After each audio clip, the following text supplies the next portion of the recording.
12, come and get me. Get up to run around high speed, chasing all the big bags. Bending corners, bending rules, bending necks, give up the whiplash. Slide through hot knife, warm butter storm, gutter drain lane. Young man, old habit, still at it, tryna let my chain hang. True story, new story, 2-story, condo, B&B. 4 bath, 1 me, no key, like I did a B&E.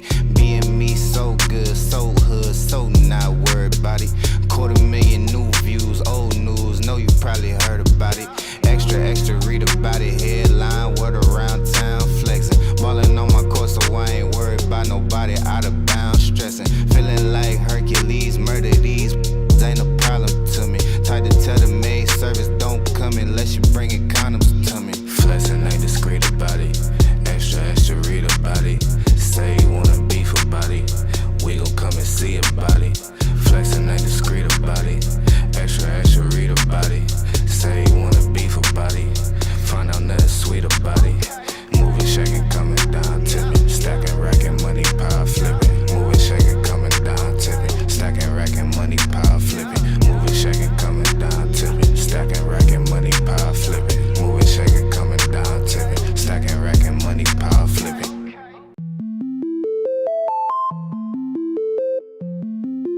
Ay, ay. Look, I'm too cool for the rules, baby, get off of me. Never need no push, I do it all for me.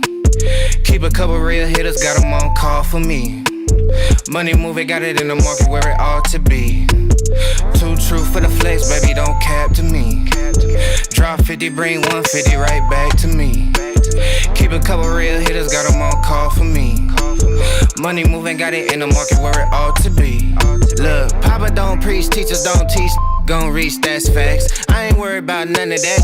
I'm making that cash stack. Bunch of O's like NASCAR, but it's really more like NASDAQ. Why they thinking that they hot when they really more like quarter on me like a referee?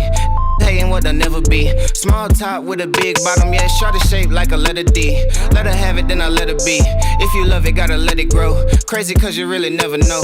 When I'm hurting, never let it show. I'm a two-tone, 2-phone, 2-chain, new thing, lane whip, but you a broke. Low class, no cash, certified lame.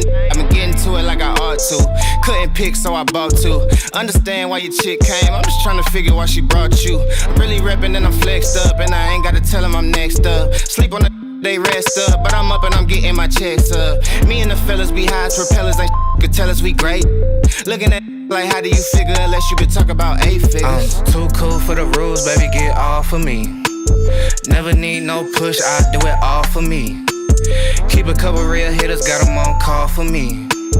Money moving, got it in the market where it ought to be. Too true for the flex, baby, don't cap to me. Drop 50, bring 150 right back to me. Keep a couple real hitters, got them on call for me. Money moving, got it in the market where it ought to be. Look how we litty, we turned up the city, we raising the bar height. I been finessing, just look at them stressing, yeah, they been up all night. Sipping this water with somebody's daughter, she take what I taught her and build on it. Came in this game on that today, ain't in a couple years later, we still on it. Be hating on it, be waiting on it like a new season. I bet an acre on it, I put some paper on it like I'm loose leafing. Buying them assets, build me a cash net I could fall in. Look at my last bet, ain't got a tiptoe, I'm all in. Think on a level that can't fail, and I roll me a J with the hate mail. Been doing good on the merch sale, all this bread on me look like a bake sale. Tell her your what's really good, I'll be really good on a jaw jack. Send an email about the bread, I'ma hit you back with the call back. I'm too cool for the rules, baby, get off of me. Never need no push, I do it all for me. Keep a couple real hitters, got them on call for me. Money moving, got it in the market where it ought to be. Too true for the flex, baby, don't cap to me. Drop 50, bring 150 right back to me. Keep a couple real hitters, got them on call for me. Money moving, got it in the market where it ought to be.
Come on in. Saturday night, pop up real quick. I'm not gonna keep y'all that long. I just want to knock this out so it can rotate on the playback for tomorrow.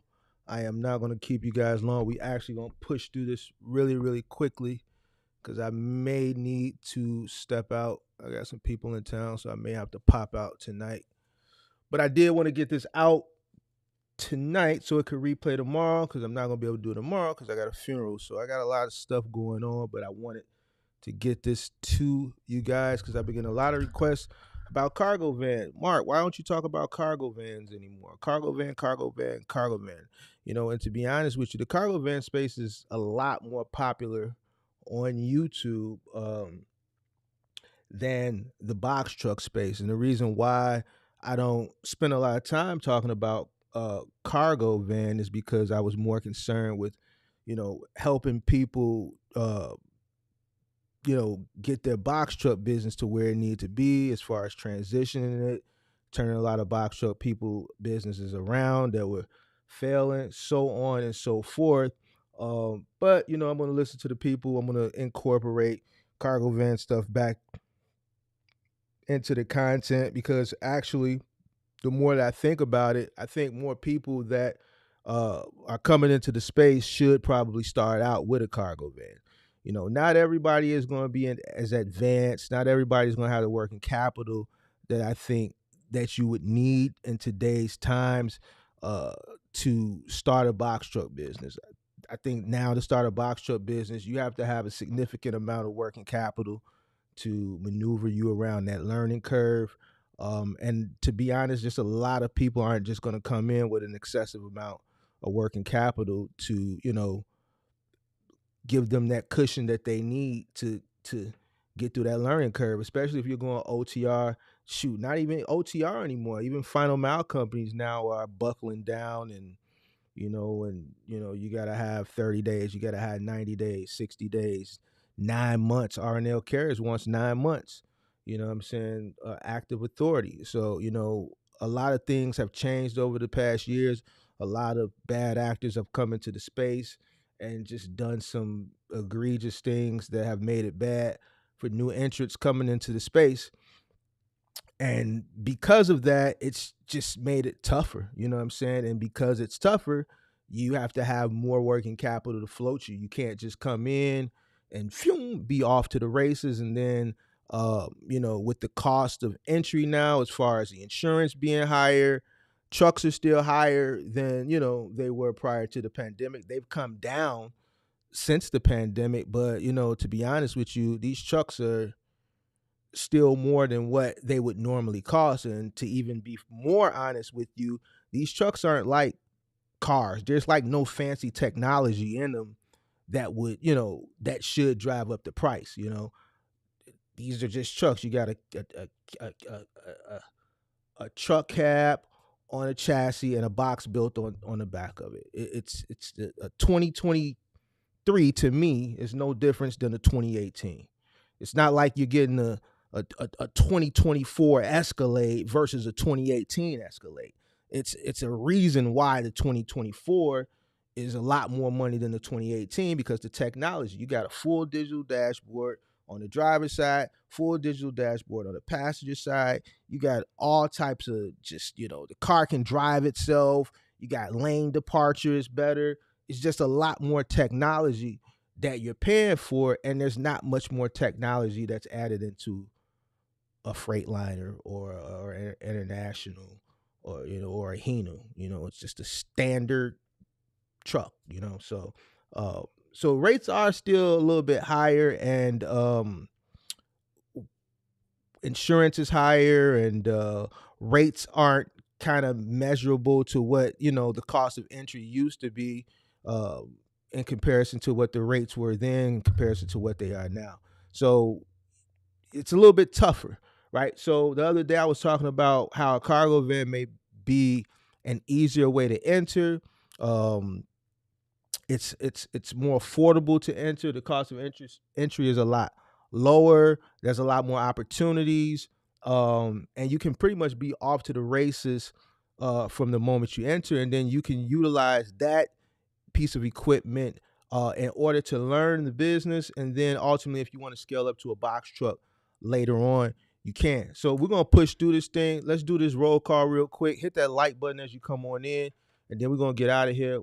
As we're rolling, I see what's going on. Shout out to all the moderators. Shout out to all of the moderators in the building. My sound effects is better than Nicki Minaj's too. Somebody tell Nicki Minaj she needs to get us some better sound effects. My sound effects are a lot more crisp than Nicki Minaj's. So somebody tag Nicki Minaj and let her know she needs to step her sound effect game up. Shout out to Asma Rowland. Shout out to Kelvin Birch in the building. I see Texas in the building. What up, Asma Rowland said he did a move to 300-pound piece of glass oak tall boy up 3 flights today for the old ass move, man. Bro, tip $1,000. That's what's up, man. That's what's up. Congratulations on that tip. What's good? Louisiana in the building. Dirty South in the building. Back at it. What up? Andrew Green, New Jersey in the building. Shout out to Andrew Green. Sharks will say he's selling his box truck. Is that your only box truck? You out the game? Let us know. What's going on? Shout out to Ben G in the building. Downstate Urbana, Illinois. I see you. JG say he'll check in with us later. Appreciate Latrice, Kansas City building. Shout out to Andrew Green for becoming a member. Did you become a member or did you renew your membership? Shout out to you though. Shout out to Pippi in the building. I see CDACO, Texas in the building. Kevin Birch said the last intro is fire. I appreciate you. Zupchuck, what's going on? New York in the building. Dallas in the building. I like opening song. It's something serious. Appreciate it. Check the lyrics out. To both songs. Listen to the lyrics. The lyrics mean something. That stuff is not just to play because it sounds good. The lyrics is telling you about the kid.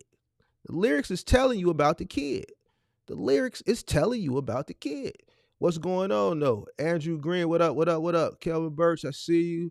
Pippi, what's going on? Shout out to all the moderators. SD Walk, I see you. Cleveland in the building. Well, we got Detroit in the building. Shout out to Spoken. Detroit, Ben G, you were right from prior video with the Wise Men podcast. Seems like a lot of businesses in the box truck industry are getting shut down. It's real when Enterprise Penske calls you. I told you. Listen, let me explain something to you. Well, you know, you one of my clients. You booked multiple coaching sessions. You were actually on the phone with me, Benji, when Penske called me. Cold call. Mark, you need any trucks? Listen, it's real out here. Mark has all the insight because I have the experience. I have a lot of connections within the industry because of my experience. You know what I'm saying? So they call me. Penske used to call me like, man, Mark, you need an extra truck. And I would just take trucks just because, you know what I'm saying? Because it was a write-off anyway. During my peak days, it was just so much money coming in. I just had trucks setting to the side just in case. And then I would find work for them, but I would have them here. So, you know, yeah, it's getting real serious out here. A lot of people need to take heed to a lot of the stuff that I forecast. And I say because if you've been following the channel for a while, and this is not for me to brag or boast, I'm still 100%. I'm 100% right on all my forecasts.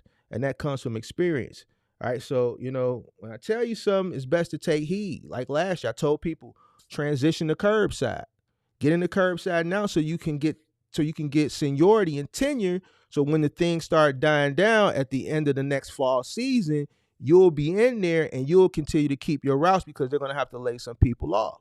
And here we are. Home Depot has slowed down, but the guys that were in there, it's not that Home Depot doesn't have work. Yes, there's still plenty of work, but all that additional seasonal freight that started up in March and April, that's died down now. So those guys that were brought on for the seasonal push, right?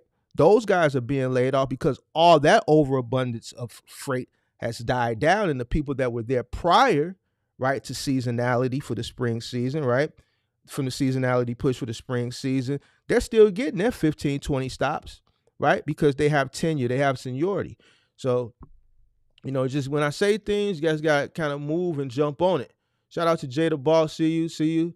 Ben G says it's getting real. I've been telling y'all I was going to get real, but that's why I'm here tonight on a Saturday night, man. So that Monday, you know, instead, because Monday I got some stuff coming. Monday Wiseman is going to be on a little bit earlier because we have a big corporate guest coming on Monday. I'm not going to say what time. I'm not going to say who, because the last time I had a corporate guest, I didn't get professional courtesy from my peers, and I don't want to, I just rather, you know, just when it pops up, make sure you keep your notifications on, because I don't get professional courtesy. I get professional courtesy, but it's like people want to compete with me. They see I have a special guest come on, they want to go live when I go live to split the audience, whatever. I didn't get professional courtesy. I would like professional courtesy for this one, because this CEO, not CEO, the CEO isn't coming, but this corporate guy from this brokerage firm is going to come. He's going to talk. They're going to talk about a new product that is going to ultimately slow down the double brokering. So we're going to have that Monday. Just keep your notifications on, guys, so that you know when we go live Monday, so you guys can be in the building. So I want to get this to you guys tonight, because tomorrow I'm not going to be able to. Monday I got that. Wednesday I obviously got testimonies. Thursday I got rolling commerce. So I got a full lineup. All right. So I'm gonna get it to you guys tonight. I'm gonna try to make it quick. Shout out to Zup Chuck. Shout out to JC the Boss 5-star. I see you checking in from Amazon. Working on a Saturday night. I see you. Get that money. Went to Walmart and saw 5 trailers too. Listen to me. I'm telling you what's going on. Just gotta listen. What's good? Mark Brown, what up? What up? Denver in the building. 704 Boss. What up, Daniel? Asthma, what's going on? Yeah, I'm still in the game. Just want to try something new. 2008 Freightliner M2 with air ride. Got a 2008 Freightliner M2 with air ride, air brakes, 310,000 miles for sale. If anybody interested, hit me up, and then I'll hit him up, or you guys converse in the chat. Let me see. Good evening. What's going on, Henry County, Illinois, out Ogden Avenue, about 130 miles out. All right, we'll consider you. We'll consider you a Chicagoan, and we'll drop a bomb. You 130 miles out the city, so we see you. Man, I went to Penske yesterday. They want $1,735 to rent. I was like, that's ridiculous. That's definitely ridiculous. Walmart is putting out Christmas trees already. Walmart's putting out Christmas trees already. So what does that mean? That goes back to what I said. Freight has already been coming in. It's just not an overabundance of it. September and October is peak season for middle mile truckers. These trees are coming. These trees ain't here from last year. They've been ordered, these trees. These trees have been coming in.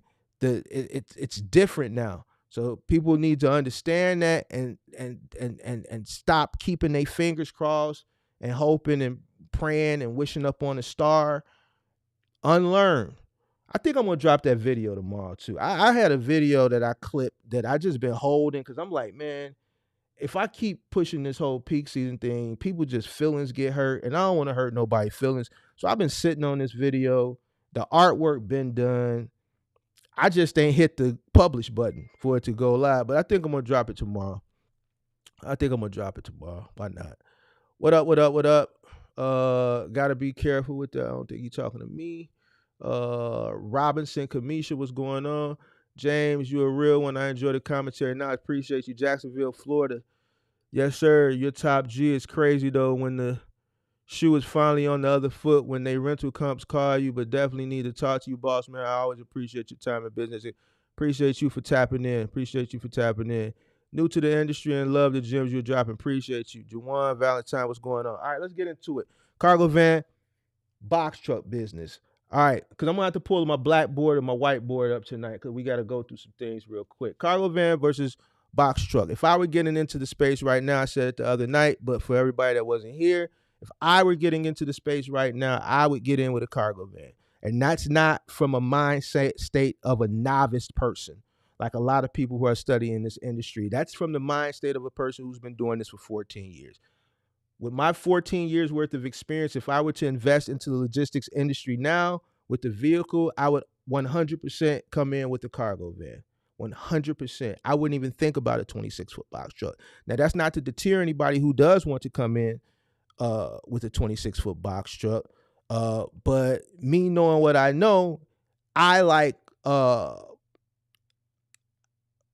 want to make money without, the work isn't the issue. I want to make money without the economics involved. So as far as the middle mile, there's a lot of economics that play key factor into freight volume, consumer buying behavior, competition, right? Because competition is ultimately what drives the spot market, which a lot of middle mile truckers depend on, right? You go on the DOT load board, all the other load boards, the prices are going to be determined by supply and demand, right? Volume, right? And competition, right? More competition, the lower the rates go. Why? Because you got a lot of people running off desperation, so on, so forth. When there's an overabundance of capacity, it's going to increase the competition, which is going to ultimately lower the rates. That's why the little bit of influx of freight that did come in through the ports in August, nothing came in September. I mean, in July, there was a little bump in August, not enough to jump and scream and cheer and be happy for. But even with that little bump, the reason why you're not feeling it now going into October is because there's an overabundance of capacity, and it's like throwing a steak to a pack of wolves. There's a bunch of trucks right now that are looking for loads that have empty trucks, and the more competition, the lower the rates. All right. Now, with the cargo van business, all of that, all those politics don't play a part in that.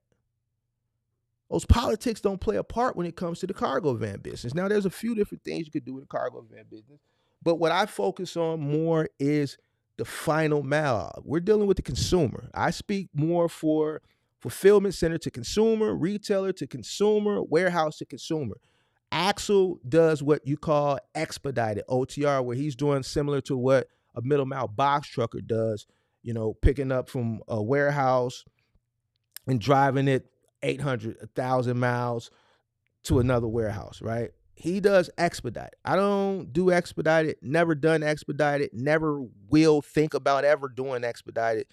Just not my type of thing. I'm speaking more local, final mile, small parcel delivery, straight to the consumer, all right? A lot more opportunity, a lot less startup costs, just a lot. We're going to break some things down. We're going to do a few compare contrasts, and I actually need the audience participation tonight too, because what I want to do is we're going to take a budget and we're going to start. I think I want to take a budget. We're going to find a van. We're going to see how much it's going to cost to get that van going and see how much it costs to get a box truck going. And we're going to do a compare and contrast. But first, let me share my whiteboard or blackboard. I think it switched to black because it's nighttime. Let's share the screen real quick. All right, boom. I'll leave myself up on the screen. All right, so boom. Hit that like button too. We got 61 people in here so far. We got 40 likes. Make sure you hit that like button. All right, so cargo van business, box truck business. Let's start over here. Let me move this out the way. Let's get that over on that screen. Let's get this over here. And let's actually move this header out the way so you guys can see more of the screen. All right. Let's start here. All right, so let's start here. We got cargo van business.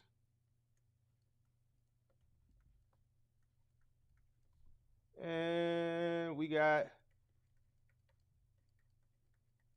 box truck. All right, so, what do we know? All right, because everybody wants to determine what should they start. I think people should ultimately start in today's time. If you're coming in, especially if you don't have a lot of working capital, that's the first thing you need to know. How much working capital do you have? How much working capital?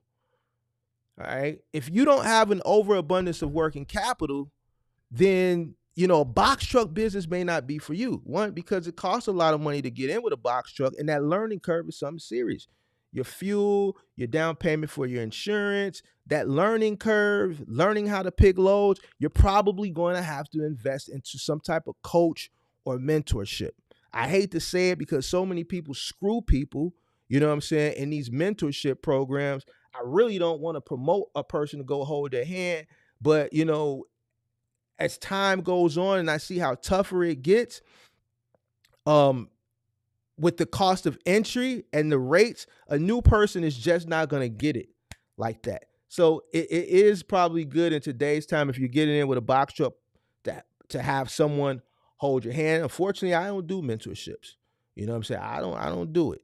But I think, if you're going to get in with a box truck, you might want to alleviate some of that learning curve with a coach or mentor. Just make sure you do your due diligence and find someone that's not going to rip you off. All right, so let's start with a cargo van. All right, so what do we know? Compare and contrast. First thing, all right, cargo van, we're going to deal with a lot of small parcels. Let me switch the color. Let's go red. All right. So what can we do with a cargo van? We're going to do a lot of small parcel. All right. That's your Office Depot. Your Staples. USPS. All right. So USPS, there's an opportunity with USPS through Capstone. All right. These contracts are going to get you through your day. These are what's going to get you through your day. These contracts load out starts at about 5:30 a.m., 6 a.m. in the morning. You should be done with this sometime in the afternoon if you're good. It pays per piece. Now, it pays different per piece in different markets, right? But we're going to deal with an average for this live stream. And this is going to be an express live stream to kind of get you guys to kind of understand the differences. All right, these accounts are going to pay per piece. And the average is about $2. I don't like the way that looked right there. Let me go back. I gotta get my handwriting with this a little better. Let's go back here. So this is going to be about $2 per piece. All right. Now with a box truck.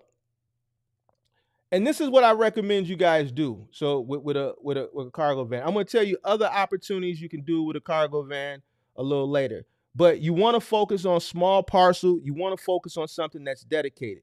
This stuff pays about $2 a piece. You're going to average somewhere, depending on your market. Some markets are going to have more pieces than others. But you want to have somewhere at least 100 pieces to 200 pieces. Now, man, Mark, 200 pieces is a lot. I've had routes that have had 200 pieces in the past with Office Depot. All right. $2 a piece. Do the math. 100 pieces. That's $200. All right. 200 pieces, so the average you're going to make, and each market is different. You have some markets that just don't have that many pieces. I got guys that are running this in some markets. They might get 50 to 100 pieces. Some markets are going to get 100 to 200 pieces, 100, 150 pieces. It all depends on the market, and it also depends on the route. You got some routes are just heavy. When I was running Office Depot, I got the city, right? So I was blessed to have the city. Well, I wasn't blessed. I fought for it. I leaned on the operations supervisor, and I kind of bullied my way in because at first they had my vehicles going way out into the burbs and it was costing me more money. I wanted the city routes because it was closer to, it was in between my warehouse and the 3PL, and I saved a lot of money on fuel. The guys didn't have to sit in a lot of traffic on their way back once they finished their route, and it was just a better routes. So with me having the city, I had all the Chicago public schools, which you guys know it's a bunch of Chicago public schools, the grammar schools and the high schools. I had all the county buildings, the court buildings, the hospitals. So anything that was associated with Cook County. All right, so that was the county hospitals, the county courts, all the Chicago public schools and high schools. Just those three municipal buildings right there throughout the city was a lot of freight, a lot of pieces. And this is on a day-to-day, Monday through Friday. Not to mention the routes that they had the GM plant, right? The GM plant, every time I sent the vehicle to the GM plant, that was 2 pallets of paper. 2 pallets. Everything that's on a pallet is considered a piece because you're getting paid by the piece. So the more pieces, the more money, right? I worked off a guarantee. 9 times out of 10, you're not going to be able to get a guarantee in today's times. They just don't do it anymore. The only way you can leverage a guarantee is if you're running a multitude of vehicles. When I was running Office Depot, I was running 9 vehicles. So I was able to leverage a guarantee at $300 a day per vehicle. So I was getting $2,700 gross. I was working off a 33% profit margin for that account. All right. You guys are going to have to deal with the piece count. You're going to want more pieces. All right. You're going to want as many pieces as possible as your vehicle will allow. All right. So the average is about $2 a piece. All right. So we want to focus on that. But you know what? And then let's jump over to box truck. All right. So box truck, these are your options for box truck. You got OTR, which is going to be middle mile.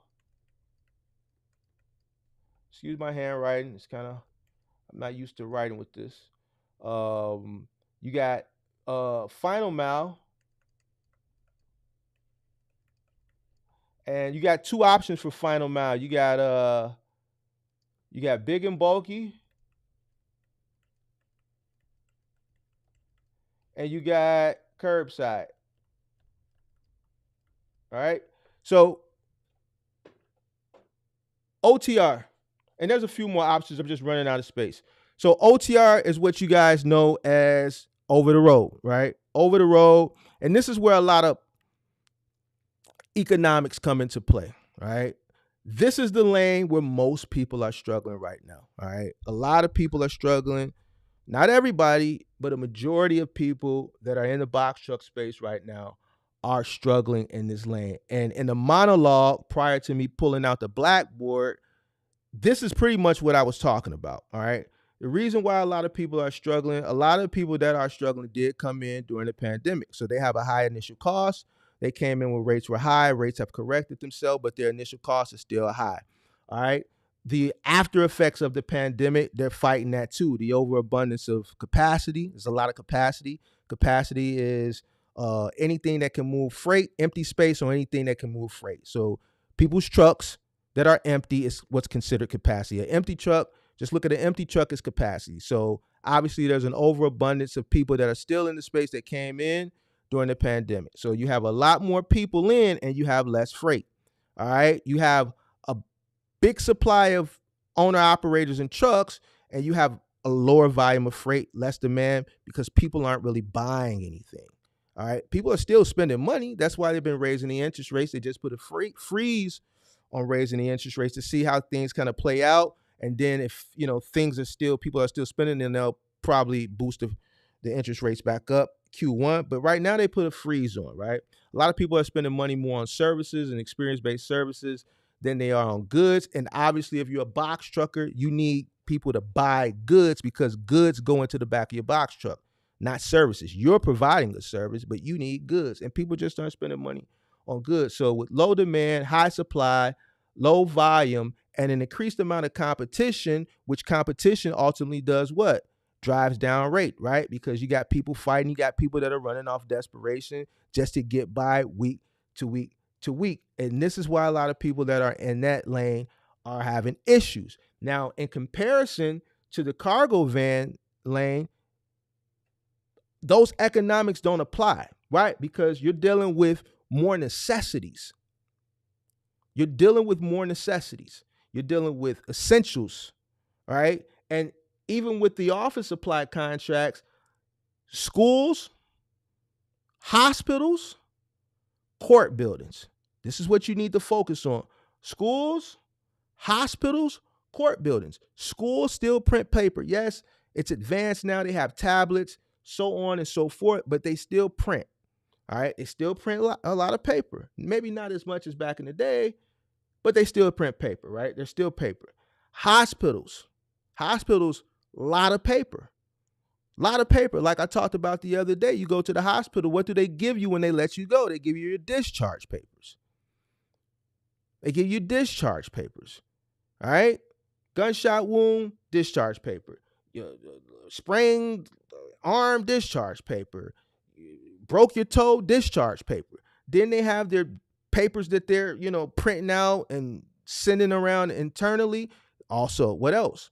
There's some hospitals that'll, when you go to your family doctor, they'll just put your prescription in and send it directly to the Walgreens or the CVS. But if you're going to the emergency room and they write your prescription, 9 times out of 10, they'll print it out for you, right? So there's still a lot of printing going on in hospitals.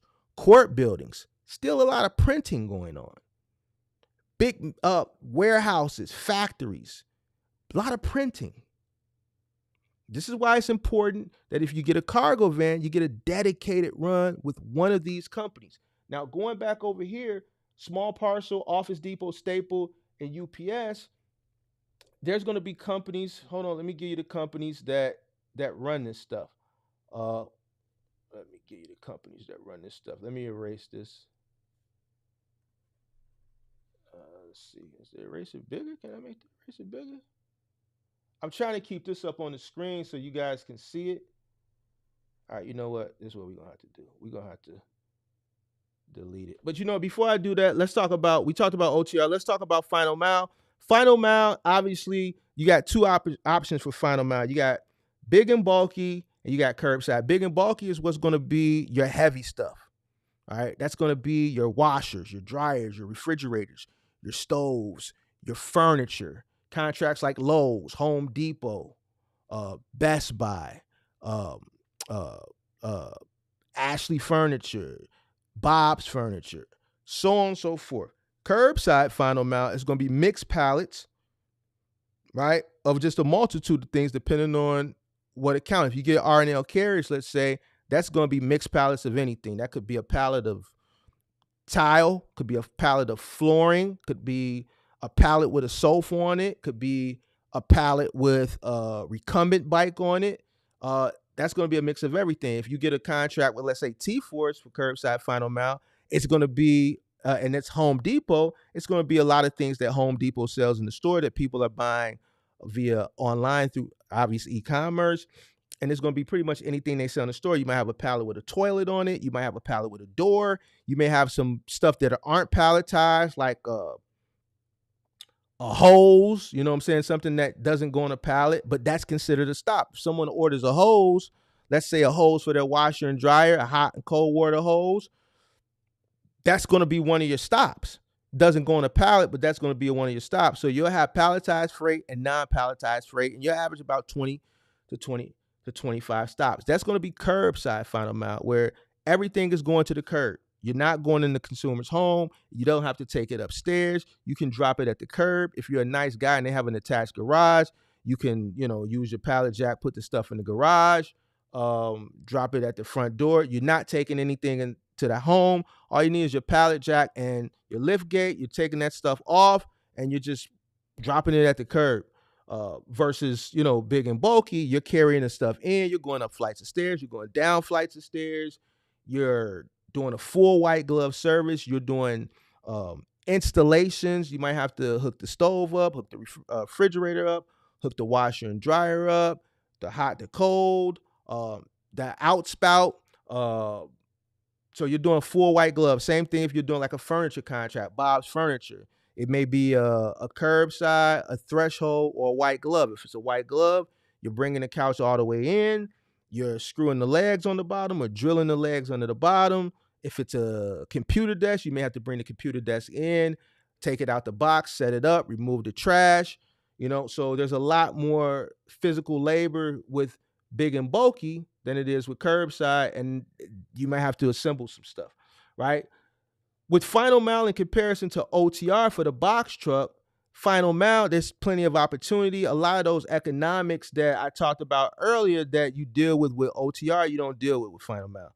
There's more opportunity with Final Mile, big and bulky, because it's more taxing, it's more labor intensive. So you have less people that are interested in getting into it.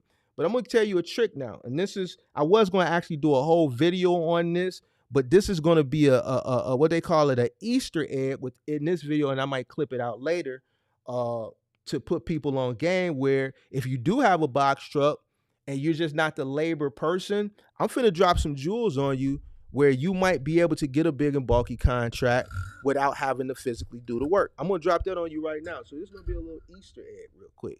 Joe Biden just passed something where they're going to give 400,000 migrants work permits, right?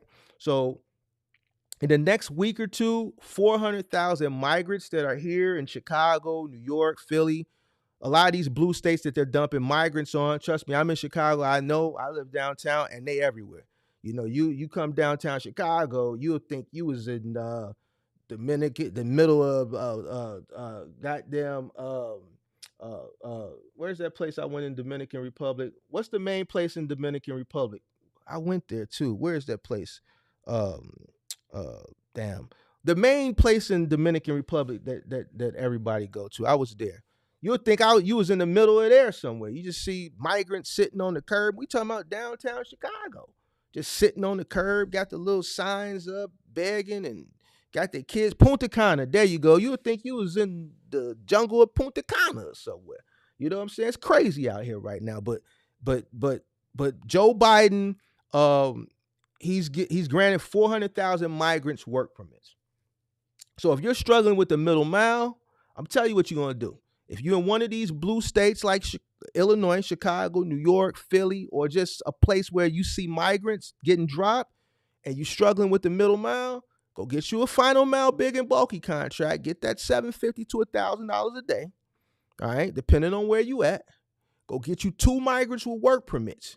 You still gonna be on the truck. You gonna drive the truck. You make them do the work. You make them do all the heavy lifting. You drive.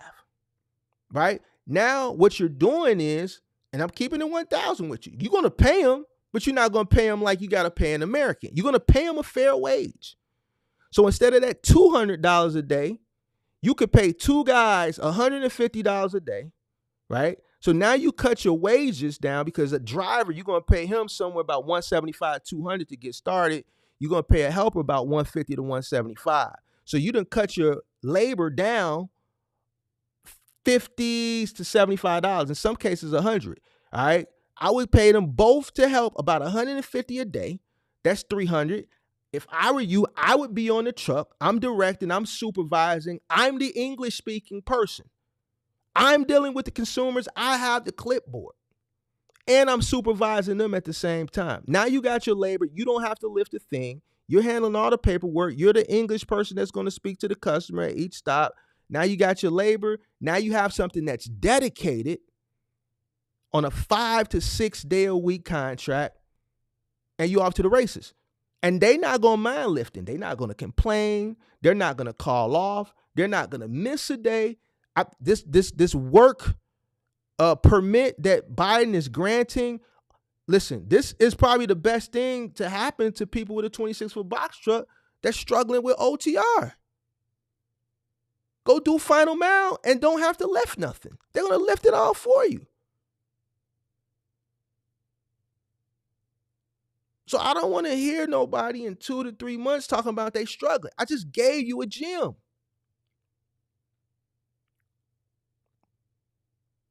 Once they get the work permit, they're legal to work. Get you some laborers before everybody else get them, before the lawn care people get them, before the restaurants get them to make them bar backs and dishwashers. Because when they throw them in the back dishwasher, they only going to pay them minimum wage. Whatever the state minimum wage is, that's what they're going to pay them. $9.75, $8.75, $8.50, whatever. Give them more money to do a little bit more heavier lifting work. Plus, they're going to get tips. So some of these guys are going to come out. If you pay 2 laborers $150 a day, and $150 a day to me is fair. Some of y'all are going to try to get over and pay them $100, $125. I'm telling you $150. Pay them $150. That's fair. Once they get their tips, you get about 10 to 15 stops a day. They're going to make about anywhere from $50 to $100 in tips a day per person. So that's going to put them at the 200 and over mark. If the customer gives you tips for just being there, include that in. Don't take no tips because you're making an overabundance of the money anyway. So if you go to a job and you're just supervising and they give each one of y'all 20, 20, and 20, let them keep the 20, take the 20 they give you and give them an additional 10 apiece. Don't take no tips. You want to keep them happy.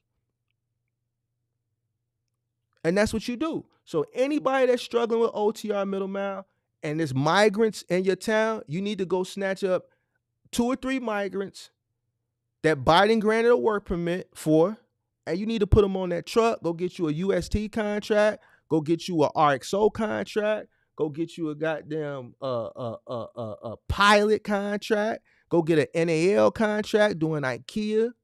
Go get a JB Hunt final mile contract doing Lowe's. A pilot contract doing Best Buy.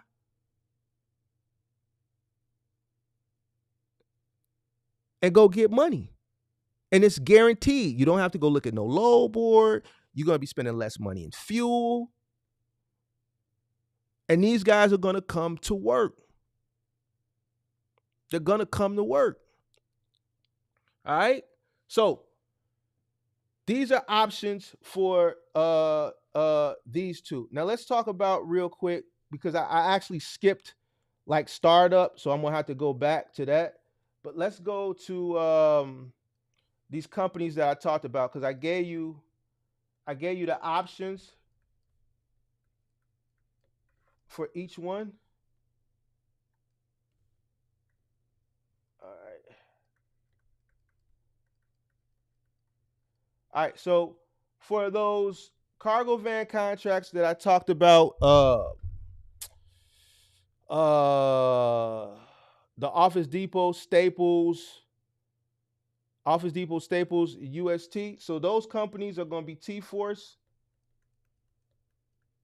which is going to be Office Depot, Waco, which is going to be Staples, Capstone, which also has Staples in some markets. And then Capstone also has USPS. And the USPS contract is just e-commerce stuff that are going to be in Saks. All right. Now, for the box truck, we talked about OTR. That's going to be your load boards, like your DAT load board. All right. I'm not going to list all these load boards. All right. That's going to be your DAT. And the OTR is going to also be probably the hardest lane for you guys to kind of maneuver through around that learning curve. Another thing you can do with your 26-foot box truck is Amazon Relay. All right, coming in, you can't just come in and do that anymore. They got a 180-day rule now in effect, so you got to have your authority for 180 days in order to get in. I'm not a big fan of Amazon. I know it's people that run it. Me personally, I've never ran it.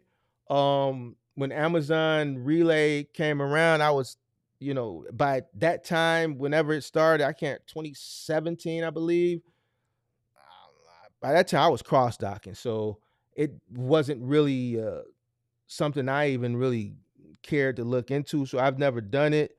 Not a big fan of it, me personally. There are people that live by it, but this is an option that you can do with your 26-foot box truck. And then the final mile stuff that I talked about, I'm gonna name some of those companies right now. Matter of fact, let's do this. Let's get rid of this, and then what we're gonna do. So some of those final mile companies that you want to run for big and bulky.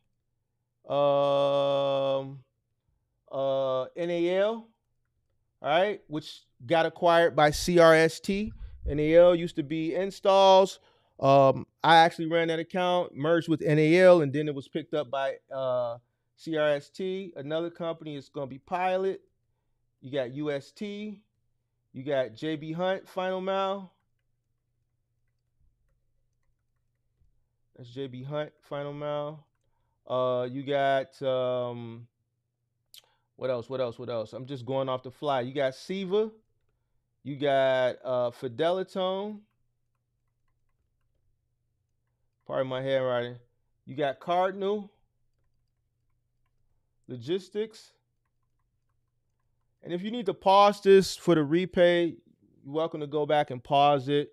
So we got NAL, Pilot, UST, Cardinal, Fidelitone, Siva, JB Hunt, Final Mile. You got RXO. You got what else? Capstone. They have some Final Mile. Guess what? TQL has a curbside option with HD Supply. Even though these last two aren't Final Mile, I threw them in there. Ryder has a Final Mile option. Let's see. Ryder has Final Mile now. Ryder Final Mile. What else? Did I say UST? Select. which is now AIT Worldwide. All right. AIT Worldwide is going to be one of the easier companies to get with. They're just easy to get with. All right. But also with them, they pay. But you know what? They pretty much give anybody an opportunity. They're compliant as far as uh,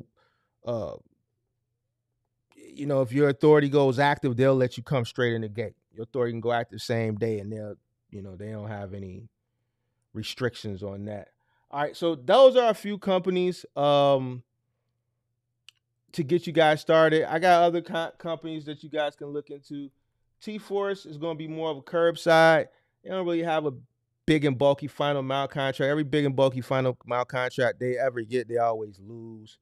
I don't know if I said RXO, but yeah, those are companies that you can ultimately do final mile with. All right, now let's do some compare and contrast as far as startup costs.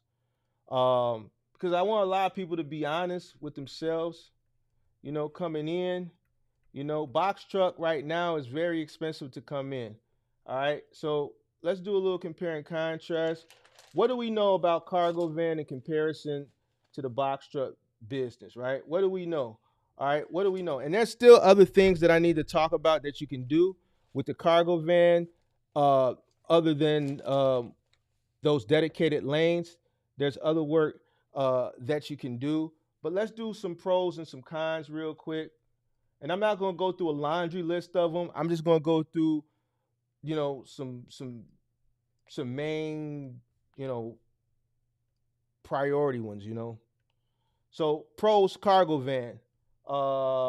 In comparison to a box truck. So because I'm limited on space, so I'm gonna do greater than and less than sign. So that's a less than sign.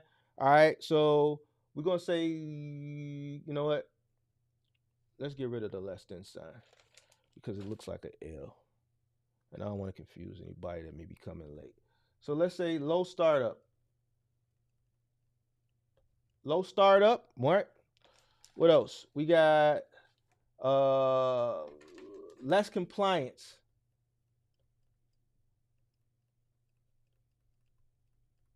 Less compliance. Local. What else? More opportunity. All right. Cons. Less money than a box truck, right?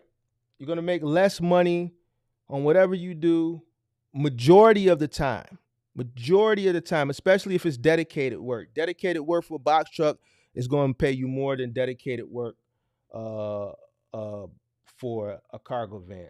All right, another con is more than likely you're going to have to make more stops. All right, so let's jump over to box truck. And this is not all the pros and the cons, but I'm just giving you the major ones that I'm thinking of right now. As I think of more, I'll add them.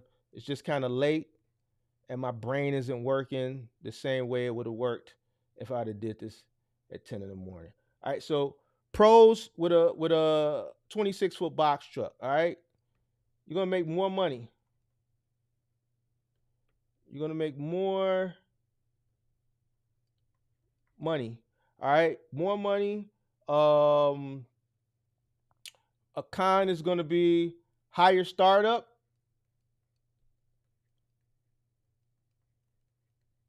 Oops. I gotta get that out of here. Higher startup. More compliance. Higher expenses. Let me pull this down.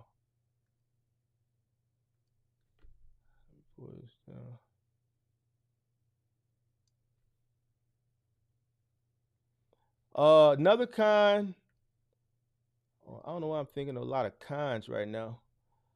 Less opportunity than a cargo van. And some people that are watching this, they're probably gonna be like, man, how's a box truck have less opportunity? We got 101 people in here. We got 60 likes. We got 101 people. We got 60 likes. So that's 60%. I need to get those likes up to about 80%, guys. 80%, and I appreciate it. Saturday night, I'm in here cooking with y'all. Y'all wanted this, so I'm giving it to you on a Saturday night because I'm not going to be able to do it tomorrow. I got a funeral to go to. Monday for the wise man, we got a special guest. All right? So we got higher startup costs, more compliance, higher expenses, less opportunity. I'll get into less opportunity a little bit later. Pros, box truck, more money per opportunity. Now, I got guys that are making a lot of money with cargo vans under my tutelage, right? Under my tutelage, I got guys that are checking a bag with a cargo van, all right? Under my tutelage, I got guys that's checking a bag with a box truck, right? But to a person who's entering the space now who has limited resources, it may be wiser for you to enter in with a cargo van and have less cost to be able to maneuver around that learning curve cheaper, all right? You're going to make more money on your opportunities with a 26-foot box truck than you would with the cargo van. But there are ways to make a lot of money with a cargo van. Another thing that I didn't put for the box truck when I gave you the opportunities was moving. All right? A lot of the people that, and they shout out to everybody that tags me on Instagram, moving money is different. When I told people that moving money is different, that turned into a hashtag. Everybody that listened to me that does moving in their 26-foot box truck or their van, they always tag me moving money different because it's different. That's the most you're going to make with a 26-foot box truck. You want to check a bag with a 26-foot box truck? Start a moving company. I've given the blueprint. I'm willing to tell you how to do it step by step. Everything you need. I have videos showing you what you need. I pretty much told you how to do it in a collective of video. I think I even did a video walking through you step by step how I've done it, right? Or how I did it, rather, back in the day. You want to make a lot of money with your 26-foot box truck, start a moving company. People that are complaining that the market is trash, this, that, and the third, you have an asset. You have a 26-foot box truck. All right, so that means you have something that you can make money. You're just not willing to do what it takes to make the money. You'd rather just sit and complain that the market is trash instead of going buying 3 dozen blankets, going buying a case of shrink wrap, a case of moving tape, ratchet straps, runners, building you a decent tool set,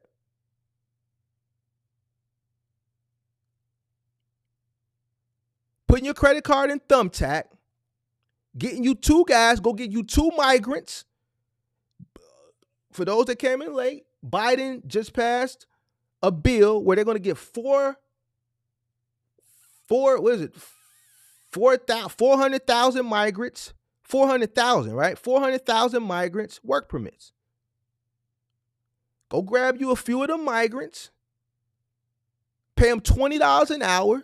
And that's another thing. Forget the final mile. Go get you some migrants that Biden's giving the work permits to. Go get you 2 or 3 of them. Get on the truck with them and have them doing all the work and you sit on the truck. Just get all the equipment. You're going to charge $100 an hour per man. You got a 26-foot box truck. You could do up to a 4-bedroom house move.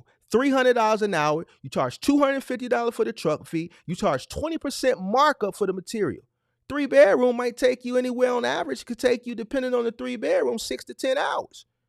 You want to stretch it out, wrap everything. You should be wrapping everything anyway. You're going to charge them for the material and the time that it takes to wrap everything. Then when you get to the other side, guess what? You got to unwrap everything.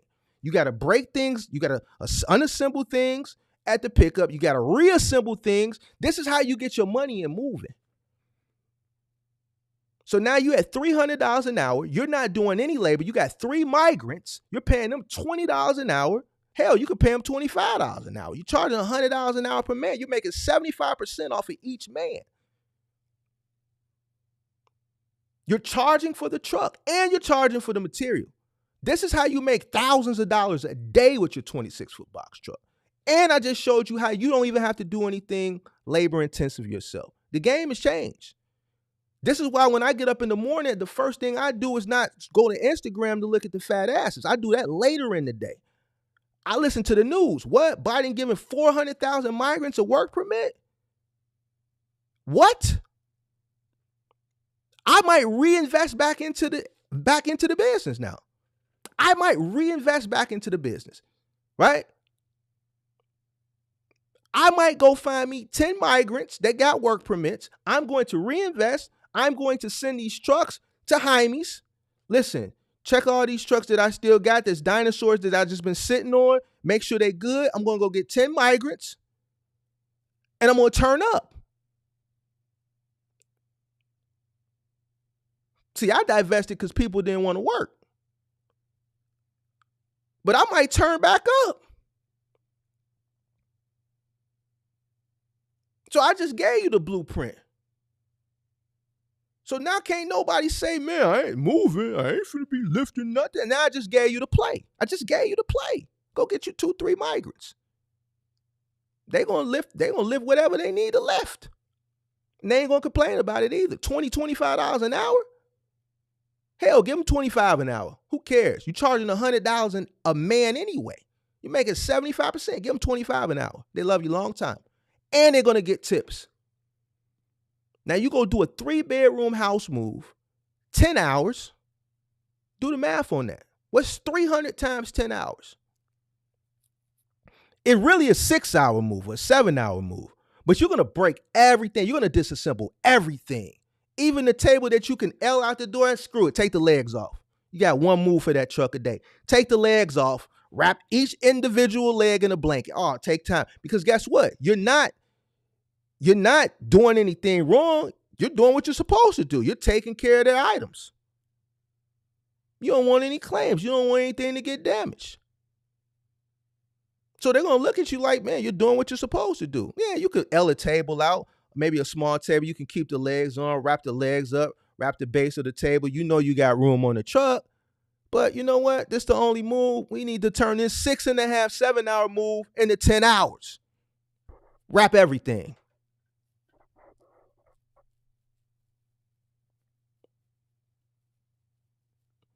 So now you made $3,000 off the labor because you just turned that 6.5-hour move into a 10-hour move. That's $3,000 right there off the labor, right? You're making 75% off of that. You charge a few $100s for the truck in form of a truck fee, and then you're doing 20% markup on all the material. You wrapping everything. You're going to go through multiple rows of shrink wrap. You're going to go through a ton of tape.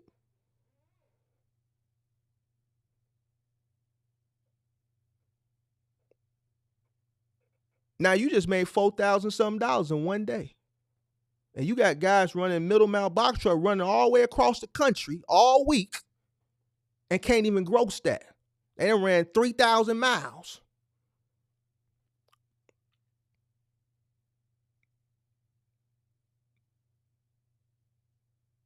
And you didn't have to lift nothing. I think this whole migrant work permit thing, I think this is the best thing that happened in a long time for a person with a 26-foot box truck. I think that's the best thing that happened in the past year and a half for a person with a 26-foot box truck. You ain't got no excuses now. No excuses. None. All right, so boom.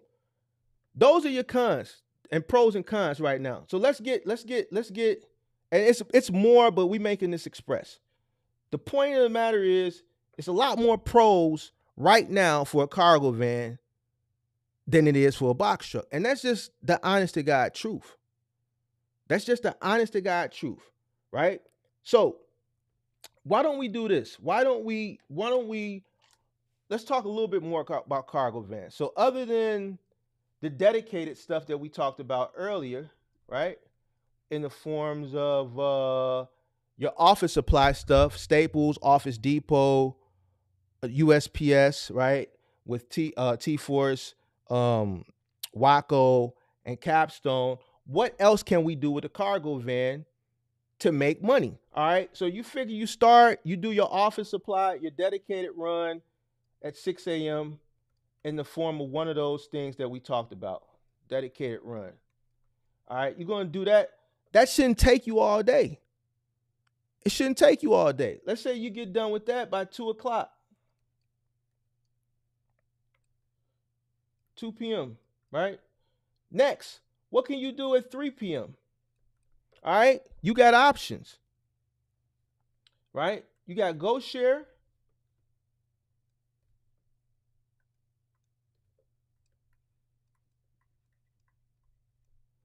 You got Curry.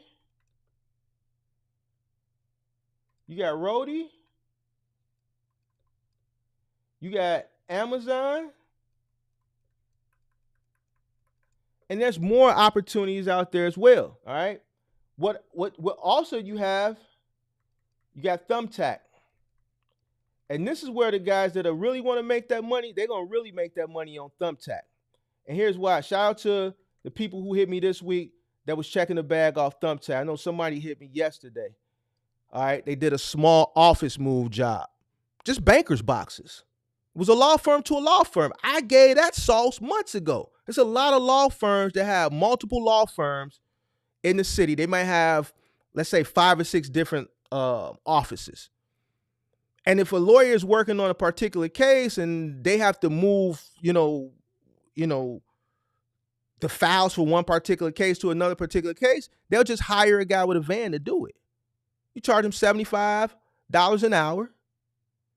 2-hour minimum, and the $50, $75 van fee. It's a law firm. They're going to pay it. They're going to write it off. When can you get here? You take your dolly. You go in there, you pick up 40, 50 banker's boxes. You put them in the back of your van.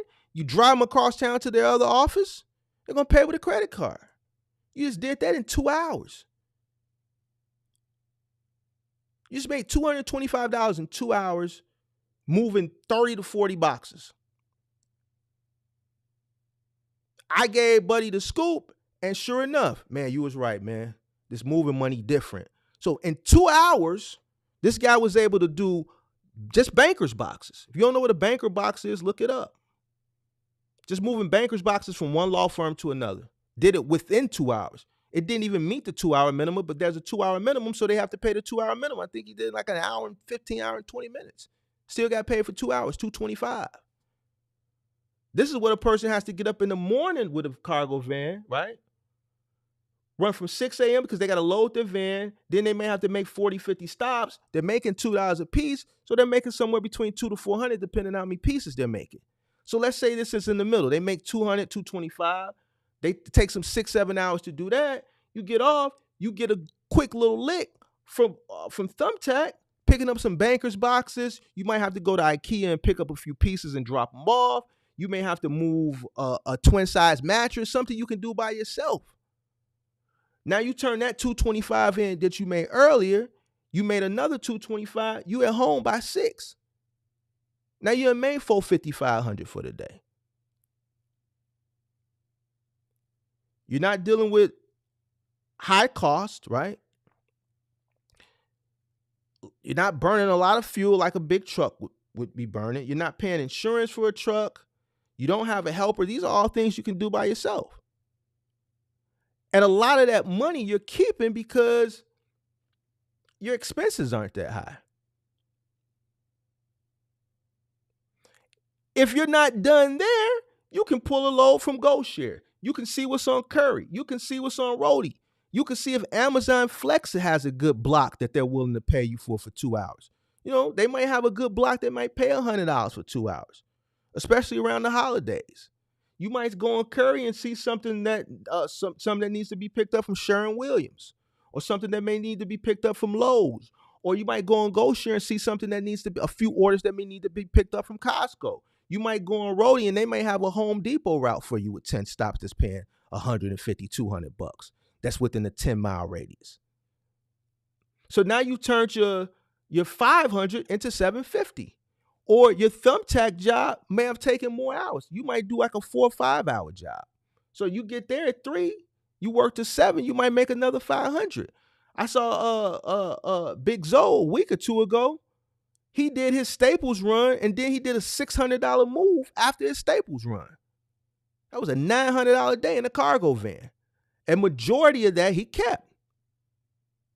He was doing moves in his cargo van. He did a move about a month ago in his cargo van. 2 moves, back to back. $2,000 in 2 days in a cargo van. Just doing small moves, following my blueprint. It takes a guy in a box truck running middle mile right now at the current rates The average box trucker that I'm talking to, and I'm not downing middle mile box truckers, not doing that, because why would I? I'm not downing you. I give you the strategies to make money. All right. So this is more catered to people who are, hitting me up that are coming into the space. I'm not trying to deter you away from it, but I'm trying to give you another option to think about so you don't fail. I'm not the guy that's going to sit up here and sell you hope like a lot of these guys are doing because they want you to buy into something that they're selling, right? Right? I'm going to give you the honest to God truth and tell you, look, a lot of people just can't maneuver around the middle mile box truck and the 26-foot box truck coming in right now. And a lot of people just don't have an overabundance of working capital to be able to withstand the learning curve initially. That's the truth. I've dealt with so many people that have come into this space in the past year that have come in and been out. There's a guy we documented on this channel earlier this year, didn't even last a month. There's a multitude of people that haven't lasted 3 months.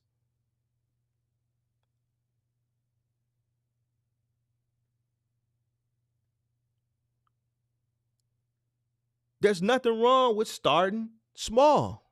There's nothing wrong with it. I started with a pickup truck. And grew from a pickup truck to 15 trucks in 4 years.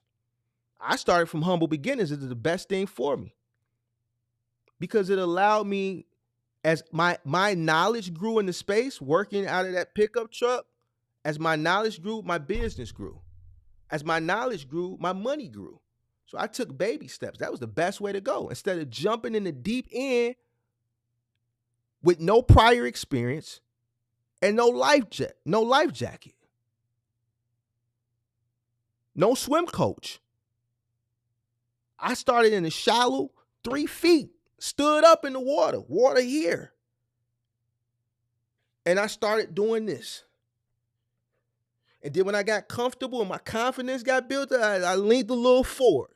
And then my confidence got a little better, I laid horizontal and started kicking. And then I swam out to 3.5 feet. And when I felt a little comfortable, because I knew I could still stand up, I swam out to 4 feet. Now the water is up here.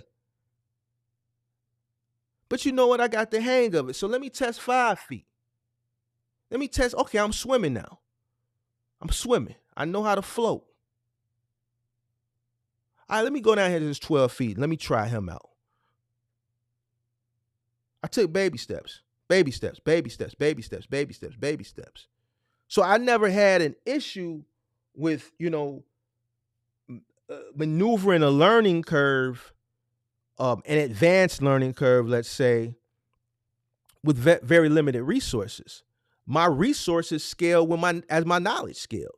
As my knowledge scaled, my money scaled, which was my resources, and I was able to invest money, and I had the knowledge to bump me up to that next level and know how to withstand it and know how to maneuver around that learning curve.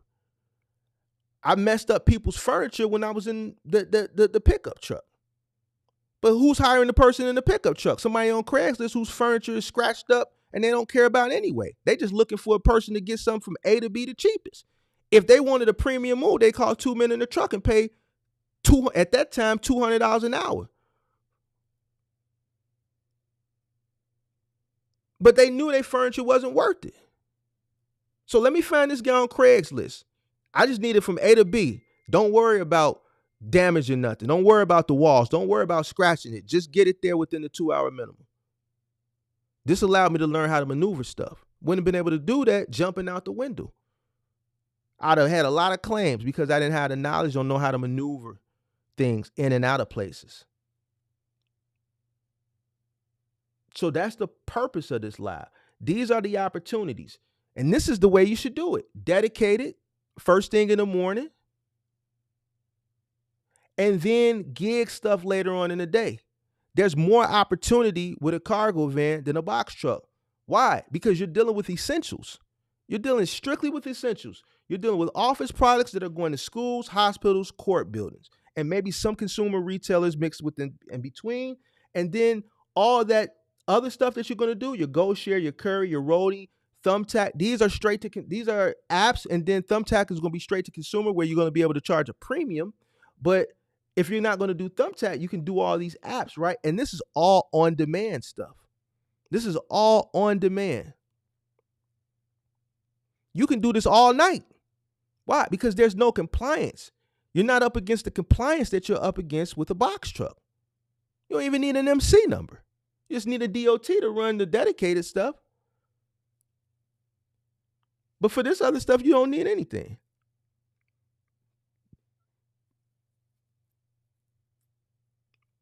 There's no time restriction. You're local. Versus a box truck, you're on a load board, you're looking for freight, you got a lot of competition.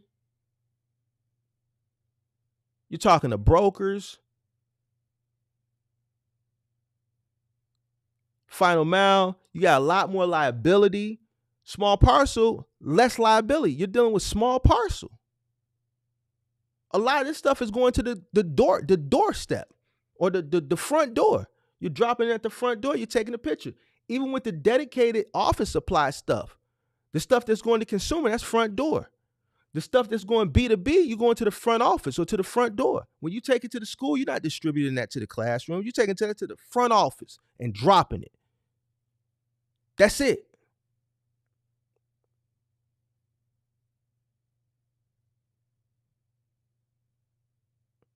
And these opportunities are 24 hours a day. You can't lose with a cargo van. You got too much opportunity. OTR middle mile, you're dealing with economics. There's no economics that come into play with the cargo van. This is something that if you're coming into business, you need to think about. If you're coming into business, you want to deal with the less learning curve as possible, especially if you don't have a big budget of working capital to play with. Coming in with a 26-foot box truck, you're gonna have to compete. You go into a final mile big and bulky, you're competing for routes. They're not gonna start you with a good route. They're gonna start you with the route that don't nobody want. And depending on the market, that may be the route that's furthest out, right? So that means you're gonna be spending more money on fuel. You're gonna be spending more time, right? Or it could be a market where you may be within the city because nobody wants to do that because there's there's many more obstacles, and the more obstacles there are, the more opportunities for what? Claims, right? See, here in my market, I'm in Chicago. More people rather work in the suburbs than in the city. Why? Because a person rather deliver a 28 cubic French door refrigerator in a ranch style home than in a bungalow. Right, because they can just take it around. It's flat. There's no stairs. They can take it around to that patio door on the side and walk straight through. A bungalow, you got to go up 7, 8 stairs. You may have to come up the front, 7, 8 stairs. You're going to have to go through the foyer. You're going to have to make that turn in, make that another turn. Might have to go through the living room, the dining room, a narrow hallway back to the kitchen. All the bungalows are pretty much designed the same way. Ranch is flat. No stairs. City, you're dealing with second floors. You're dealing with third floor walk-ups, fourth floor walk-ups, right? It's 4 flights. In the suburbs, you're just dealing with like a lot of ranch-style homes. So you may come in, and depending on your market, you may get the furthest route, which is going to spend more money in gas, right? Or you may get the local route, and now you're susceptible to more claims because there's more obstacles.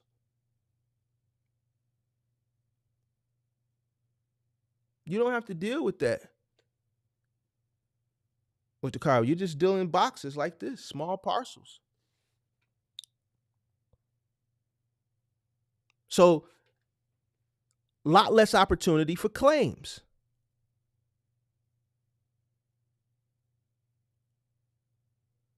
So you really have to be mindful. And I know a lot of people think, oh, I want to get the 26-foot box truck and But that may not be the best thing for people coming in right now.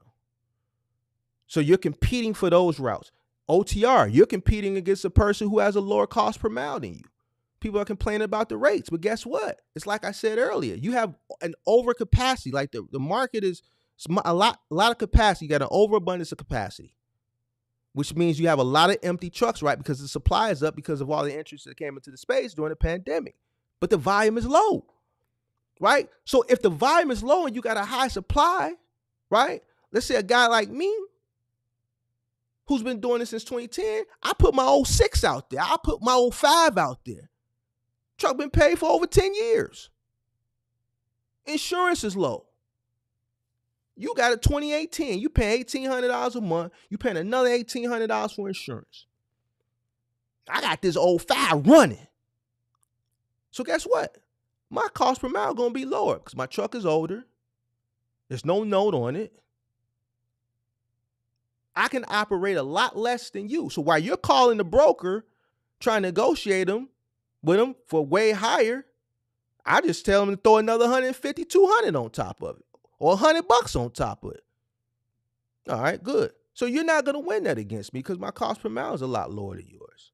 So that's a load you lost. It's a lot more competition. The cargo van side, it's just opportunity. Right now, somebody's ordering paper towels. Right now, somebody's ordering paper. Right now, somebody's ordering cases of water. Right now, there's somebody ordering a bunch of junk food because they're having a football party tomorrow. We're going to watch football all day. There's people online right now on Instacart and whatever, all these other places, Kroger and all these places, ordering napkins, paper towels, trinkets, decorations because they're having a football watch party tomorrow. And guess what?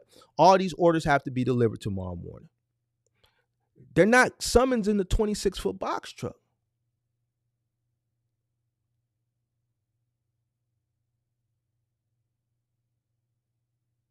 That's why when you go to the 3PLs, you see a lot more vans than you see 26-foot box trucks.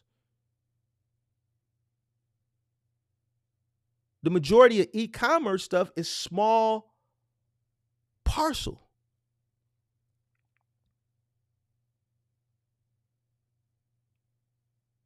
Small parcel. All right, you want to do a mock? Let's do a mock. Let's do a mock.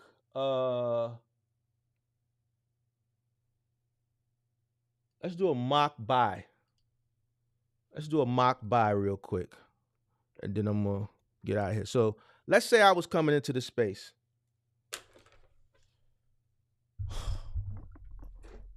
And we wanted to buy, we were looking at buying a cargo van or a 26-foot box truck. All right, so let me pull up my screen so I can share this screen. Let's find a cargo van. Let's find us a cargo van to buy. Let's find us a cargo van to buy. Let's see here. Let's blow this up. Let's buy us a cargo van. All right, let me share my screen. Let's buy us a cargo van real quick.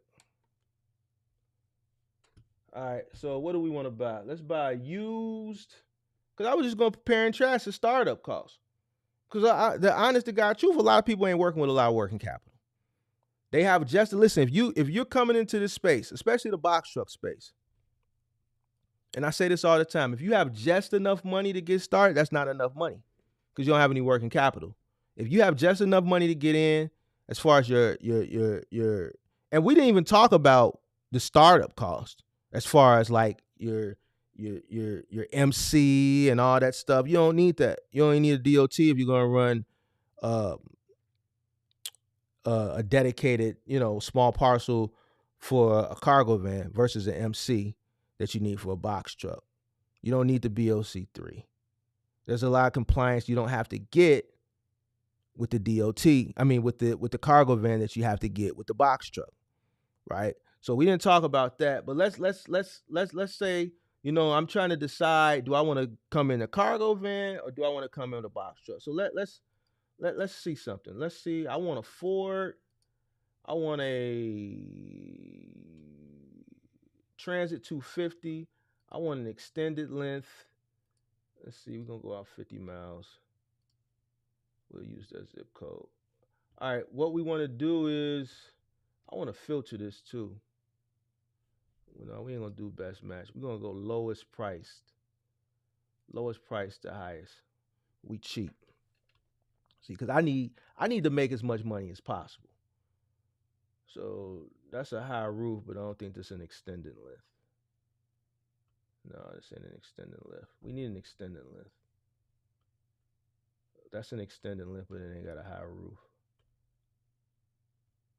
Let's find us an extended lift.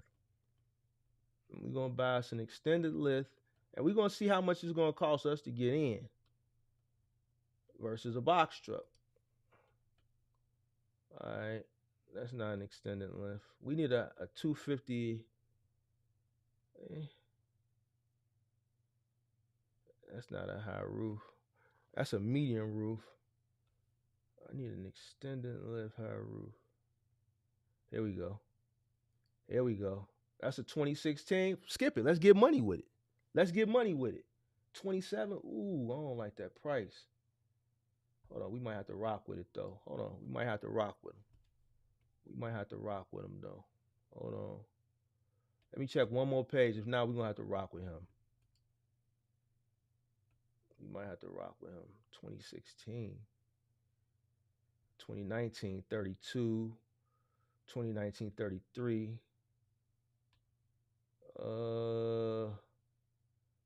34. All right, skip it. Let's go with this one. Let's go with this one. Where it at? Where it at? Where it at? Where it at? Where did it go? All right, here it go. Skip it. Let's go with him. Let's buy him 129,000 miles. It's a 2016 Ford Transit T250. It's an extended length, and that's a high roof. I'm finna get money with him. All right, where's the calculator at? Where's the calculator at? Boom. All right, average person, let's say we coming in. That's our credit score.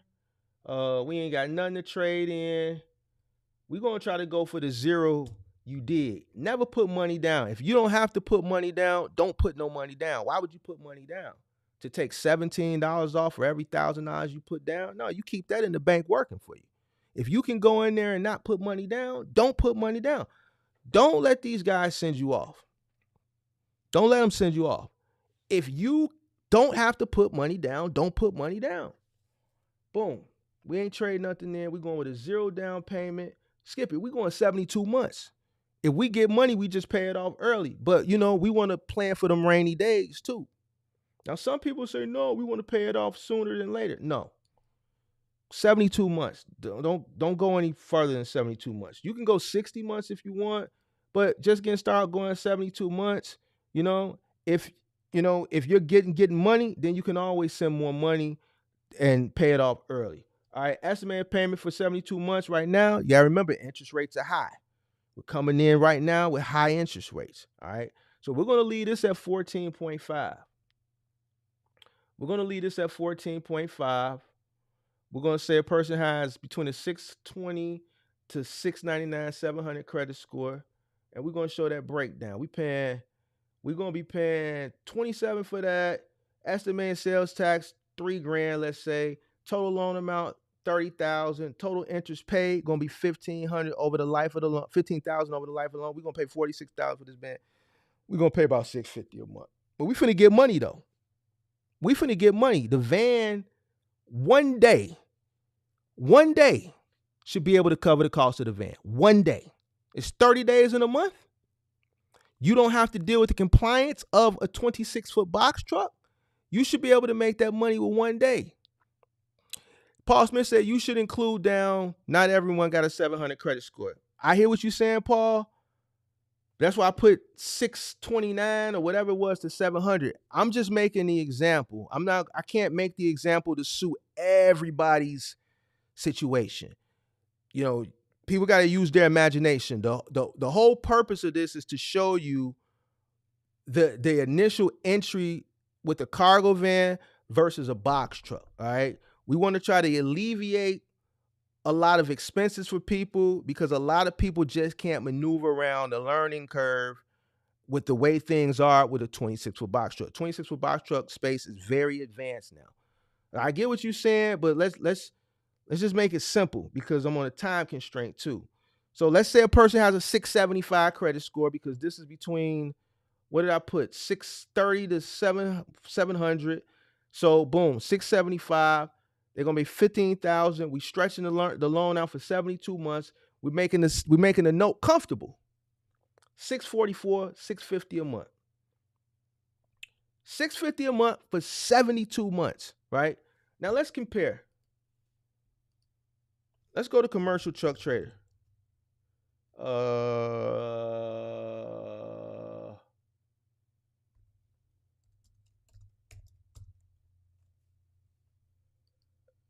Let's go to Commercial Truck Trader.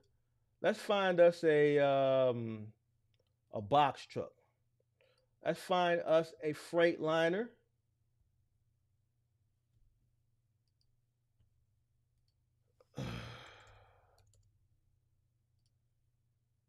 Let's say 50 miles. Why is it saying Fort Dearborn? Chicago, Illinois. Search. All right. You know what? Skip this. I don't even want to go there. Let's go here. Let's go here. Let's say Chicago. We're going to go 250 miles out. Let's go search. Hold on. I'm at to put 26 foot. Search. All right. So what we want to do is we want to price it out lowest to the highest. All right. So they got a lot of trucks available now. So I want to find me a cheap truck. A cheap non-CDL truck. And the prices done went down. This look like a CDL truck. So we may not be able to rock with this one. Yep, CDL required.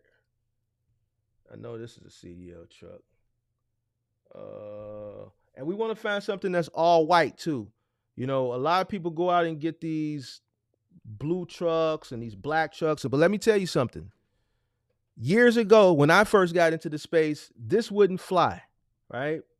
This wouldn't fly. Back in the day, you had to have a white truck, all white. It couldn't have any branding on it. It couldn't have any markings on it. It couldn't be blue. Those yellow Penske trucks wouldn't fly. That's why Penske started buying white trucks to add to their fleet, right? Because they found it hard to sell a lot of the yellow trucks back in the day to owner operators that were dealing with like logistics companies, because the logistics companies back then were very strict on all white. They laxed up on it as e-commerce boomed into the pandemic because they needed all hands on deck. But what I'm seeing now is they're reverting back to the days of old. I actually had a subscriber the other day who they stopped letting her run. They stopped letting her run. All right. So you kind of want to get an all white box truck. Do what you want, but I'm telling you, they're reverting back to the way of old. All right. So it's a 2015 Freightliner. This is like a CDL. Let's see. Oh, it's a non-CDL. All right. Let's check them out. So this is a 2015. This is pretty cheap. Let's see if we got a lift gate. We need a lift gate. Probably don't got a lift gate. Up. Now this would be a good truck for a moving company, but we need a lift gate. So we can't rock with him. What is this? 2015 Freightliner, 27,000. We got a lift gate. Nope. No lift gate. Can't rock with him. Can't rock with him. All right, let's find us a truck with a lift gate. It's a good moving truck. It got the attic in the front. We need all white. 2012 Freightliner, 29,000. Wow, this got a gate on it. And this could double down as a moving truck. It got the side door. It got the side door. So now you can do the curbside loading. All right. Star used to own this truck. or they maybe leased it from Penske. All right, so let me see if this is a non-CDL. Damn, it's a CDL. God damn. All right, we can't use that one. All right, so we gotta find us a truck now. We trying to compare. We trying to start our business, and we trying to determine, do we want to go cargo van? And we got a $40,000 budget. We got a $40,000 budget. Our budget is 40,000. 40,000. So boom. All right, let's try this one. My budget 40,000. I sued goddamn I sued Walmart. I slipped and fell in Walmart. They cut me a check for 40,000. That's what I got to work with. And I'm finna start me a business. I'm trying to figure, do I want to start a cargo van business or a box truck business? I got 40,000 to work with though. You dig what I'm saying? So man, what I'm gonna do? I'm looking for a box truck. I found me a cargo van. I found me a cargo van. They want $27,995. But let me see if I can find me a box truck. It ain't got a lift gate. So it's getting more and more expensive. 31. It's an international. I don't do international. That's an international. I need to find a Freightliner with a gate. A non-CDL Freightliner with a lift gate. I got $40,000. All right, here we go.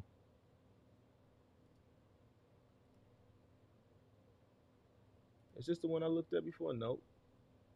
CDL required. Damn. So that was 32, 33. Let's see if this requires a CDL. No CDL required. Let's hope this one got a lift gate. Nope. No lift gate. All right, so it's getting more and more expensive.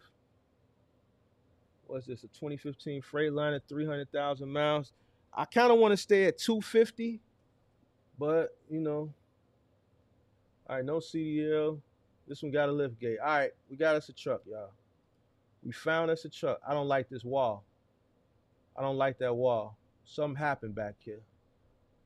They reinforced that wall. I can't even see. How much is that coming out?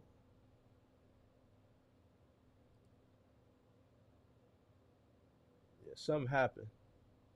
Something happened with that wall. I don't know if I necessarily like that, but we got us a truck. We got us a, let's just act like that wall was straight. All right, so we found us a truck. I had to go 58,000 miles over what I would like to. Now, this is a level 3. So level 3 vehicles have not been inspected and may need repairs for more significant than level 1 and level 2. So now I got a decision to make. Do I want to take a chance on this level 3 truck for 33,000 with 308,000 miles? I'm going to take my mechanic there and I'm going to make a sound decision. But probably not. Probably not. So I'm going to have to keep looking. They done took a fleet of trucks in from this company. This company done turned in a lot of trucks. These white trucks with the white trucks with the black front. This was a company that leased a bunch of trucks through Penske, and they probably done went out of business. I need a white truck though. I can't do the black. This one ain't got the height. You could tell right here. See right there? So you could tell this is probably 12.7. See, these are things that you're going to be able to eyeball when you have experience. This is a 13 truck. Could be 13.2, 13.6. I can't really tell from here, but you can tell the difference. Right here versus right here, this truck is definitely 12.6 or 12.7. All right?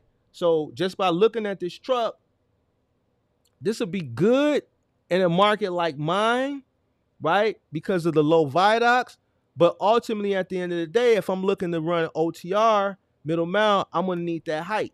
So I probably wouldn't go with this truck. But for laughs and giggles, let's take a look at it. It's a non-CDL, right? It's a level 2, right? Level 2 vehicles meet DOT standards that have passed our pre-sale inspection, all right? Wouldn't be able to get it right there because of that. I'm not rocking with that. So we got to keep looking. So it's only getting more and more expensive. It's getting more and more expensive. Now we at 36, 134. This ain't got no lift gate. I already know it's too cheap. It got swing doors in the back though. Now somebody will probably take a chance on this. Oh, I'm only gonna do dock to dock. And then one day they're gonna have to do a lift gate, they ain't gonna be able to do it. But dock to dock, but we need a lift gate. It's only getting more and more expensive. Damn, whoever had this company, they had to go out of business. They had to go out of business. And they all in Michigan too, in Indiana. That company went out of business.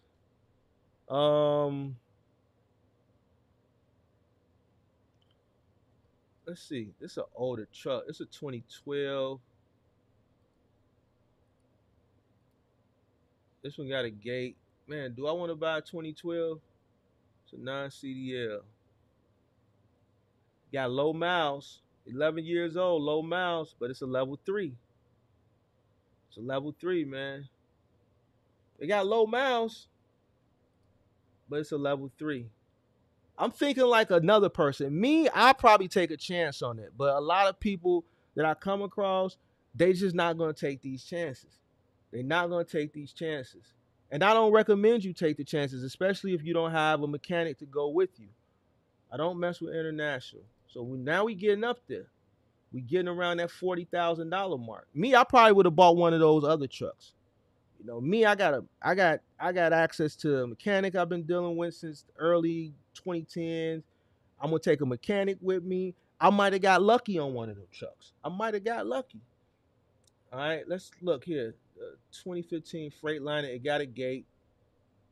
All right, non-CDL. All right, so non-CDL 2015 with a gate. 13 feet high. All right.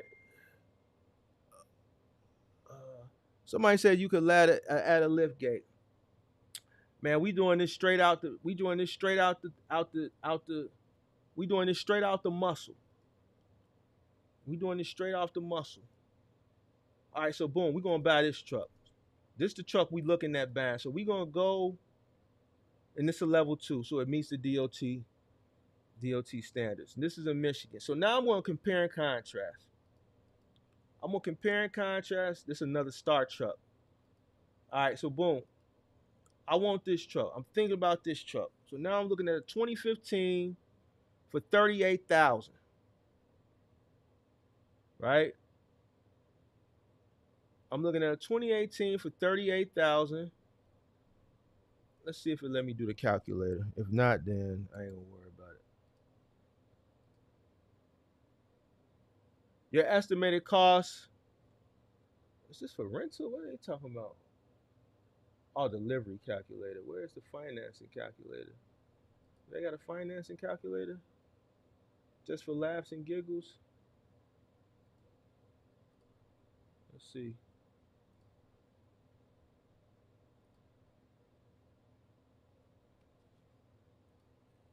The unit number. Where's the unit number? Oh, here. 15562. 15562. Penske rep unknown. We ain't putting Nathan down. Nathan. This is gonna be our first time because we knew we ain't got no promo code.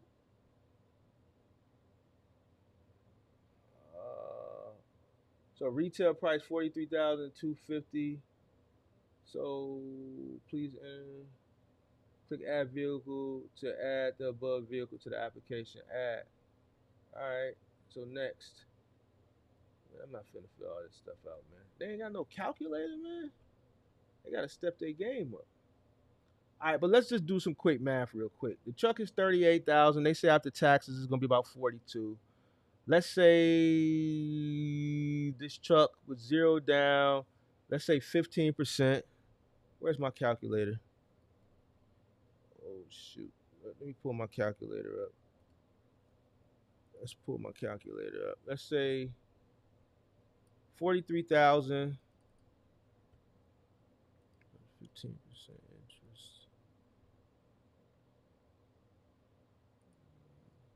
So it's 50,000. Let's do 50,000 divided by 72 months.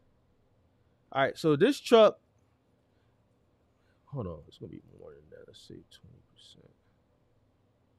Interest rate 18.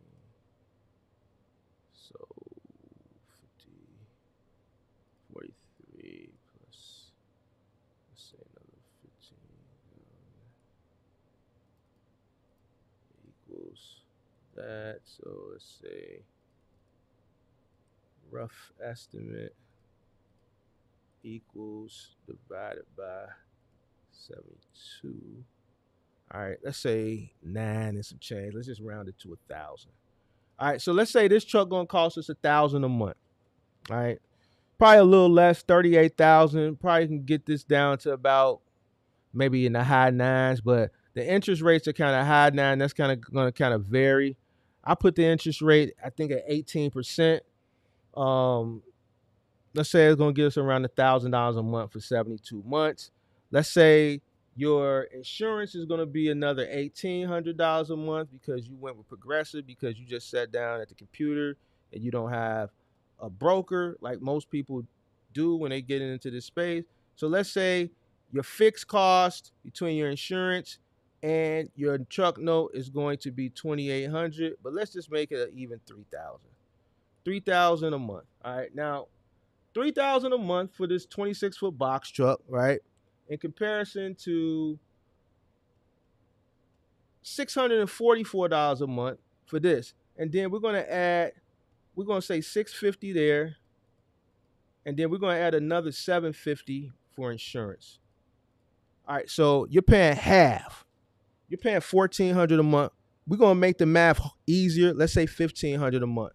So you're basically paying half. You're basically paying half to enter with the cargo van versus a 26-foot box truck as far as your fixed cost.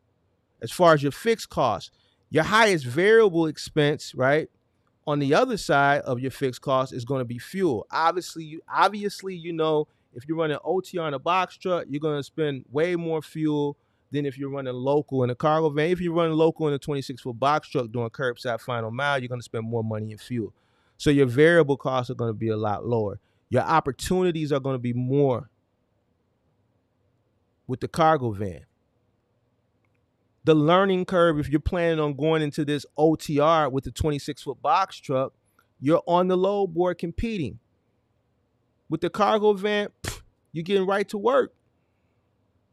Even if you want to go run a dedicated lane with Office Depot, Staples, United States Postal Service via Capstone, T-Force, or Waco, even while you're putting that application in and you're waiting, going through that onboarding phase that could take anywhere from, let's say, 2 to 4 weeks, you could still be getting money in your cargo van via what I told you before, the apps, thumbtack. GoShare has dedicated routes now for Costco, Pepsi, Tesla.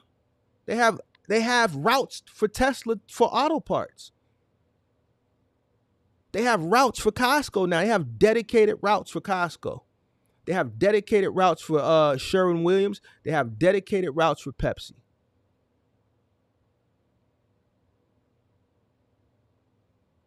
Depending on your market, Curry always has Sherwin-Williams. So even while you're waiting for your onboarding to go through, you can get money. There's no compliance as far as 180 days with Amazon, 9 months with R&L, this many months with this, that many months with that. You just getting straight to the money.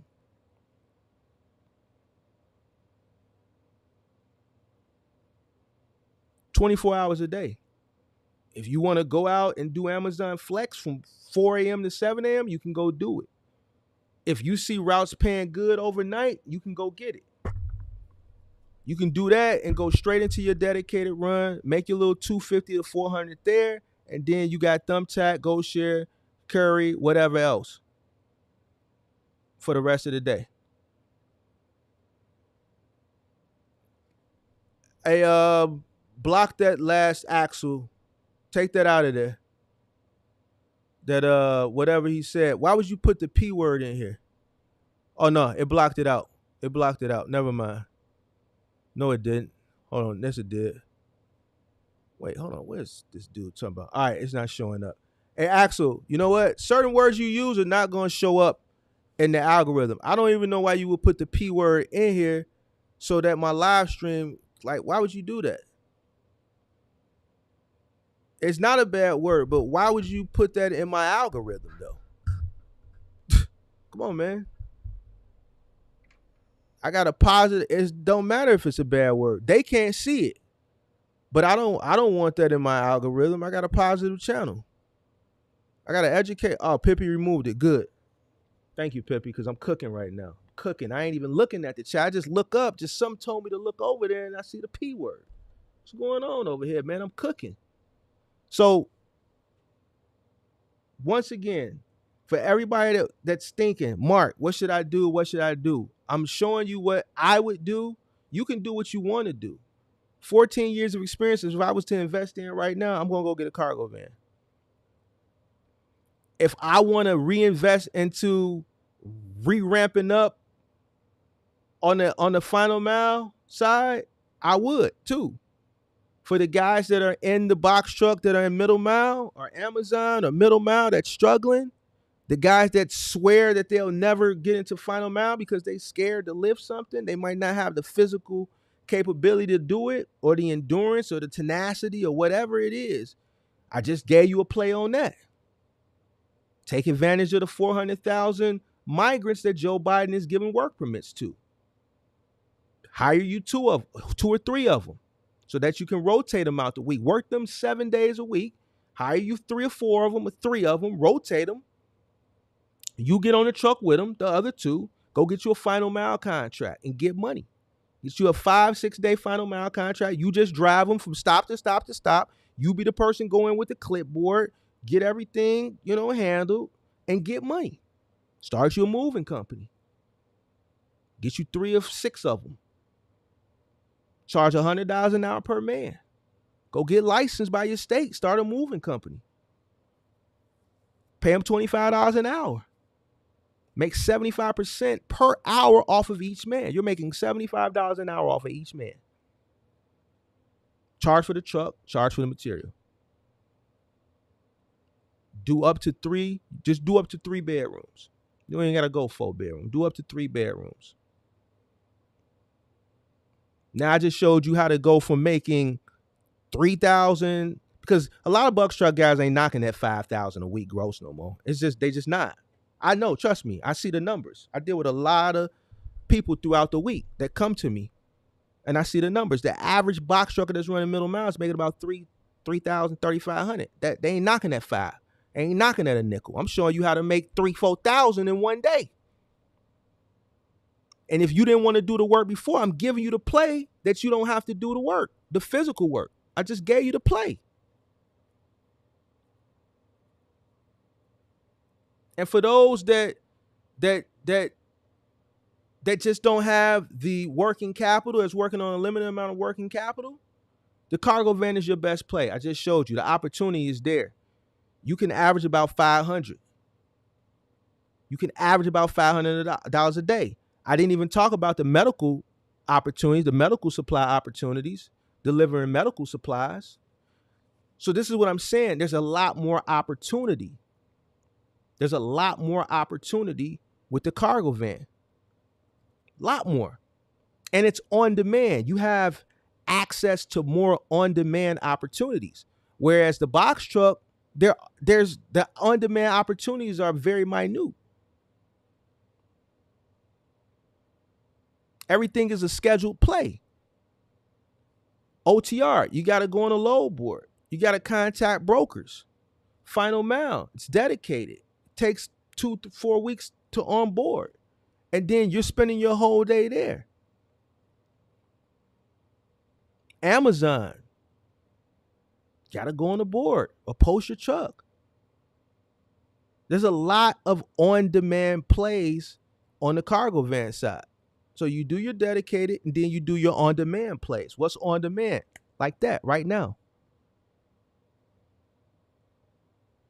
You should be making $500 a day. I have subs that have followed my blueprint that's checking that in a cargo van every day. Y'all know some of them because they come in the chat and brag about it. In a cargo van.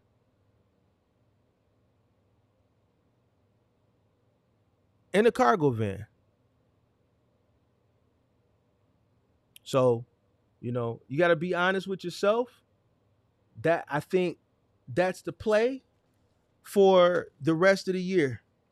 If you're looking to come in now, but you make your own informed decision. I just wanted to do a live compare contrast. We got 120 people in here on a Saturday night that's rocking with the kid. We got 109 likes. I'm happy with the likes. Shout out to Big Zoe. Big Zoe in the building. Shout out to Big Zoe. He one of my cargo van guys. Just got to work. Big Zoe getting it. Probably 6-7 days a week. Doesn't have the expenses of a box truck. But he's making box truck money in a cargo van. He's probably, in some cases, some weeks he's making more. One week he said he did $2,000 in 2 days in a cargo van.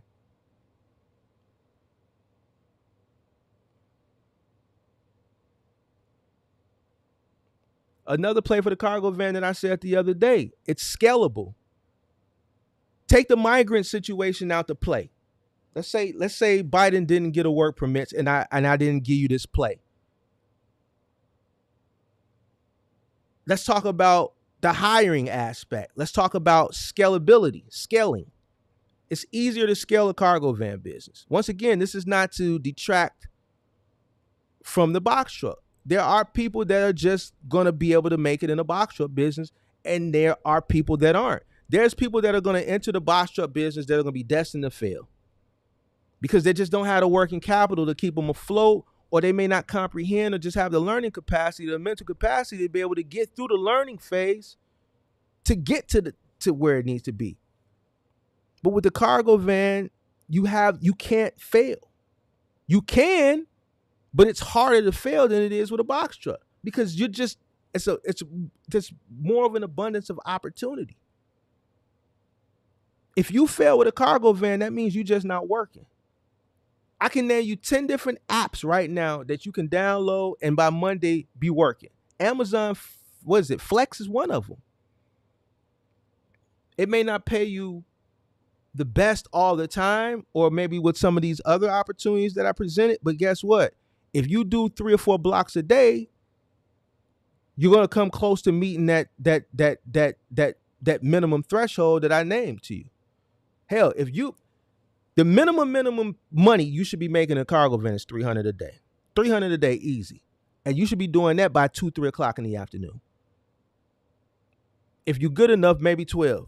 Don't listen to this guy. Don't listen to Axel. Don't listen to him. The apps, you can make money with the apps. The 3 apps that I named, GoShare, the apps, I don't know what apps he's talking about. I'm talking about corporate apps. GoShare, Curry, thumbtack, right? Which is not an app, it's a website. GoShare, hold on. Let me, cause man, you disrupting my live, Axel. You disrupting my live, man. Those knockoff people that you be going after, we not talking about them. We talking about proven apps. Roadie, UPS owns Roadie. Those apps you be talking about, I'm not talking about them. I'm talking about UPS. So if you're calling UPS crooks, then right now what you're doing is trolling and you disrupting my live, Axel. I'm gonna have to boot you. All right. UPS owns Roadie. I'm talking about corporate apps, Roadie. I'm talking about Curry. I'm talking about GoShare. Those are the 3 apps that I named. Those are the ones that you want to live by.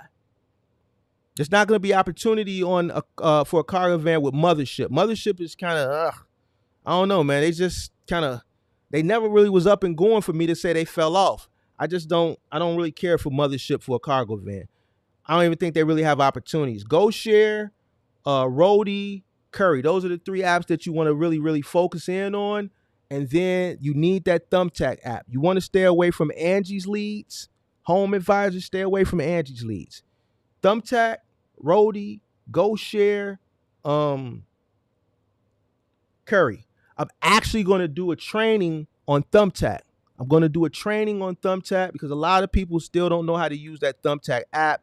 And I have people that actually book coaching sessions to maneuver the Thumbtack app. And once I show them how to set it up, they're like, damn, man, I'm getting so much money now. It's a certain way you got to set it up. So I'm going to actually do a training, maybe not this week, but maybe the week after next, on how to set that Thumbtack app up. I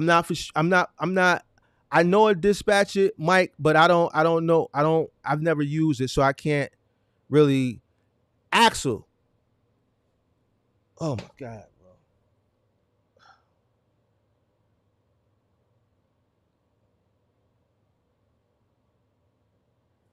The apps that I'm talking about have dedicated lanes. You can't broker something that's dedicated. You're dealing directly with the company. It's not a broker, it's dedicated. All right? Come on, man. You disrupting my life, bro. Like, come on, man. I don't need to do my research. I've been doing this 14 years. Been doing this 14 years.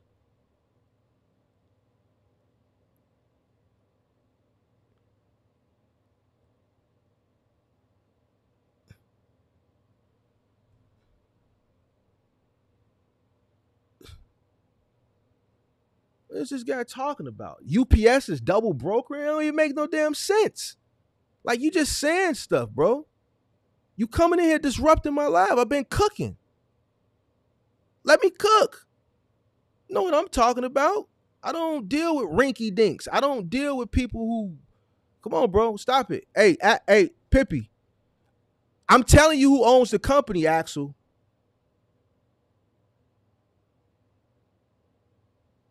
You disrupting my life, man.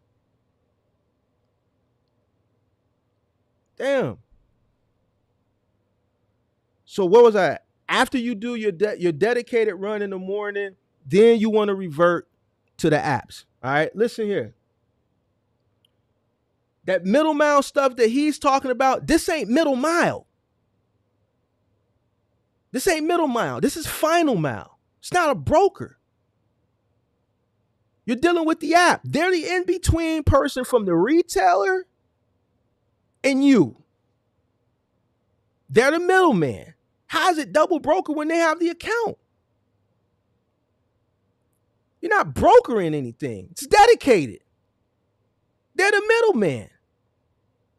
Why are retailers dealing with apps now? Now I got to take people to school. See, you want to test me while I'm cooking and interrupt my life? Now I got to take you to school. See, this is the entertainment part now. Because earlier was just education, but now I got to take them to school. Why are retailers going and dealing with the apps? Why? I've taught this lesson before. Why? Why is Costco, why did Lowe's just sign up with an app? Tesla, Pepsi, Sherwin-Williams. The list goes on. Why are these companies dealing with apps now?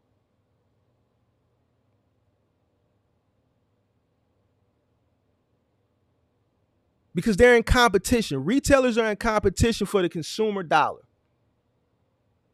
via e-commerce, right? I said this before. What determines where a consumer is going to buy from? And this is another good lesson to make a determination between cargo van and box truck. The consumer's decision on where they're going to buy something from online via e-commerce for a product that may be sold between multiple stores is whoever can get it to them the quickest.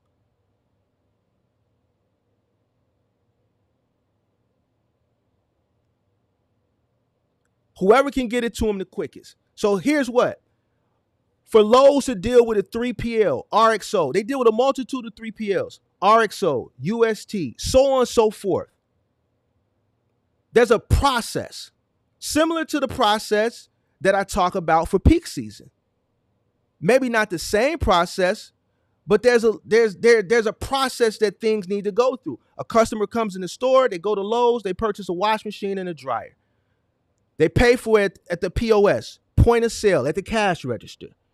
At the cash register, the cashier asks them, listen, we have a delivery. The next delivery date is Wednesday between 8 and noon. Customer says, okay. That gets sent to the 3PL, let's say UST. UST is going to schedule them. They're going to call them the day before and remind them that they have a delivery Wednesday between 8 and 12. Right? That could be next Wednesday. It's a process. It's a process. It doesn't happen like that. It doesn't happen like that. If I go to Lowe's and I decide to buy a smaller item, a toilet, they offer same-day delivery now. A 3PL can't offer same-day delivery. They can't offer on-demand delivery. Why? Because they're doing dedicated runs. All their contractors out doing dedicated runs. So who are they using for on-demand deliveries? They're using the gig apps. Why? Because the 3PLs just don't have the infrastructure to handle on-demand. The gig apps are designed to do on-demand. Why? Because the technology was built specifically for that. This is how they sent their salespeople to the retailers to market it. Hey, listen, we're going to help you give you the edge on your competitor. Lowe's, we're going to help you beat Home Depot because we're going to be able to offer you, our technology is going to be able to, for you to offer on-demand delivery to your consumer. So now a person can come on, as long as they purchase before 5 p.m., they'll be able to get same-day delivery. We're going to use people, independent contractors within our app, and the closest person in that area, we're going to ping them, and they're going to be able to come to the nearest store. Forget the fulfillment for the 3PL way out in the suburbs. They're going to be able to come to the nearest store closest to that consumer for that person that we see that's in the area, pick up that toilet and take it there, and they should be able to get it within 2 hours. This is how you're going to increase your sales. This is why there's more opportunity for the box truck, because you're able to do more on-demand deliveries. There's more on-demand opportunity there. So the apps are necessary. The apps are the middleman between the retailer and the consumer.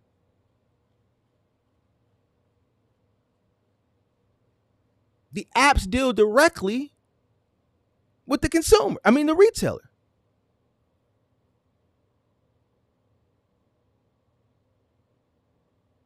So what is he talking about? Because guess what? When I go to Lowe's.com and I order same-day delivery, the API is already set up with Lowe's and GoShare that when I order it, it's already integrated. So how is it a double broker when it's integrated into the system via API? You're talking to me. How's it going to be double brokered if it's getting delivered within an hour? Where it's going to take time for somebody to hack the system, hack the API, and double broker it when I'm ordering it and it's literally going to be here in less than an hour? Explain it to me. Explain it to me.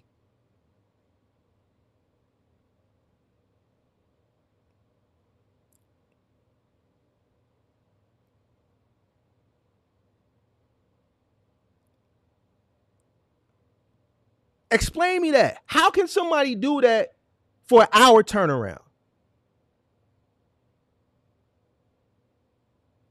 I don't want to hear him argue his case, because all he does is talk negativity in a expedited. This is not expedited. We're talking about small parcel final mile. This is not expedited. There's no load board over here. Keep that over there. I don't jump in the expedited side. You know why? Because I've never done it. So I can't argue something I've never done that I don't know.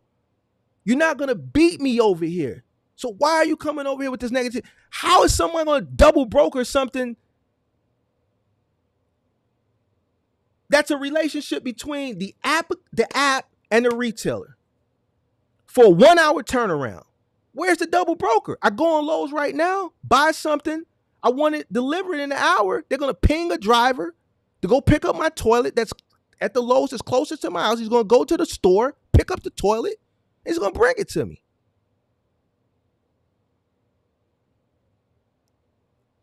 Hey, shit don't even make sense. People just be saying shit. They don't even know what they're talking about as far as the technology. I study this shit. I don't get up here and just talk shit. That shit you're talking about is expedited. You're dealing with double brokers because you're running off a load board, which goes back to what I'm talking about earlier. This is what you don't have to do with. You know why he's bitter and complaining? Because he's fighting double brokering and all the competition from the infusion of people that came into the space during the pandemic, and they're fighting over loads because there's an increased amount of competition, which is ultimately driving down the rates. You don't have to deal with that over here. I'm glad he did this because this is a prime example of what I'm talking about. See what's going on? See how the guys that run off the load board bitter? They have nothing to do on Saturday night but come interrupt somebody who's educating?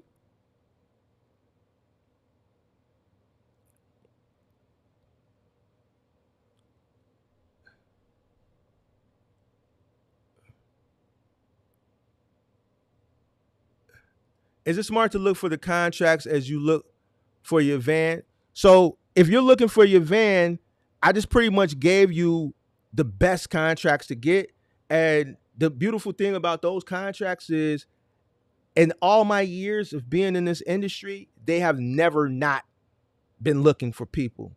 They always need people. If you go to T-Force right now, they'll probably tell you, well, we're not hiring for curbside find them out, but we got plenty of Office Depot work we need help for. Same thing with Staples with Waco. Same thing with Capstone with USPS. Same thing with Capstone with Staples. So those small parcel orders, even T-Force, Granger, there's other opportunities. I just named Office Depot, Staples, and USPS, but you also got Granger. That's another small parcel that they have that you'll deliver. You also have all the retailers. T-Force has StockX. They got Zara. They got American Eagle Outfitters. There's plenty of small parcel package freight that they have the opportunity to deliver. It's not just Office Depot. All right. There's a bunch of retailers and other entities that also go through these third-party logistics companies. Granger, you're delivering a lot of industrial supplies to companies. It's almost like Centas or Aramark. That's what Granger is. Paper towels, soap for their bathrooms, industrial soap and paper towels. You may deliver one of those hand blower things. A lot of industrial products to like businesses. But it's small. Goes in a van. You know what I'm saying? So those contracts are going to always exist. I've never not seen them hiring for them. They have plenty of those opportunities available. Man, you got me thinking about going cargo van. Hey, man, think about it. Look into it and whatever makes sense for you. You know what I'm saying? What makes sense for you? I'm just going to answer some questions now because, man, yo, Mark, Rock offered me a deal. Not sure about it, though. All right, I'm going to look in the portal and take a look at it and let you know what I think. I'm gonna look in the portal and take a look at it and let you know what I think.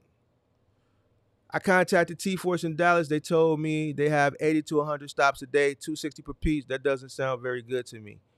Well, 100 stops or 100 pieces? Because that doesn't sound right what you're saying. 100 stops? How many pieces? You need to see the piece count. 100 stops seems excessive. I think you might be having the stops mixed up with pieces. That might be 80 to 100 pieces. The most stops I've done with Office Depot for T-Force was about 50, 60 stops. So if you're doing 100 stops, then at 260 a piece, you should have a couple hundred pieces, I would think. You need to let me know the piece count. So do you mean 80 to 100 pieces? And if you meant 80 to 100 stops, how many pieces? The pieces is what matter. The pieces.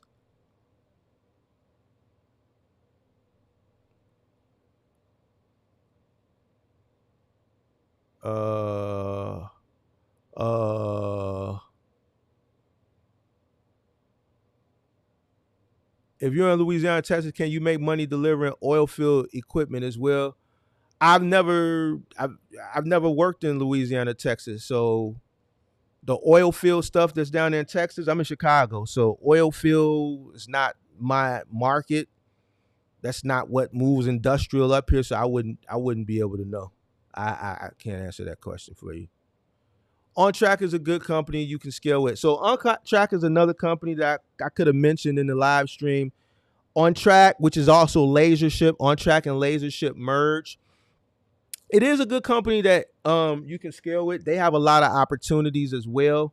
But you have to be very careful. People have actually booked coaching sessions with me to look at the contract. Their contract, when they offer it to you, is very confusing. And if you don't know what you're looking at, you may agree to something and be doing a lot of work for a little pay, because they have a contract where it's off. They give you the piece count and like a radius count and like a radius, a piece count. And I actually, it might be on my other computer. I actually have a Lasership contract that I could show you, but I think it's on my other Mac that I blew up, so I might not be able to. I don't know if it's synced, but I'm gonna see if I can pull it up and show you.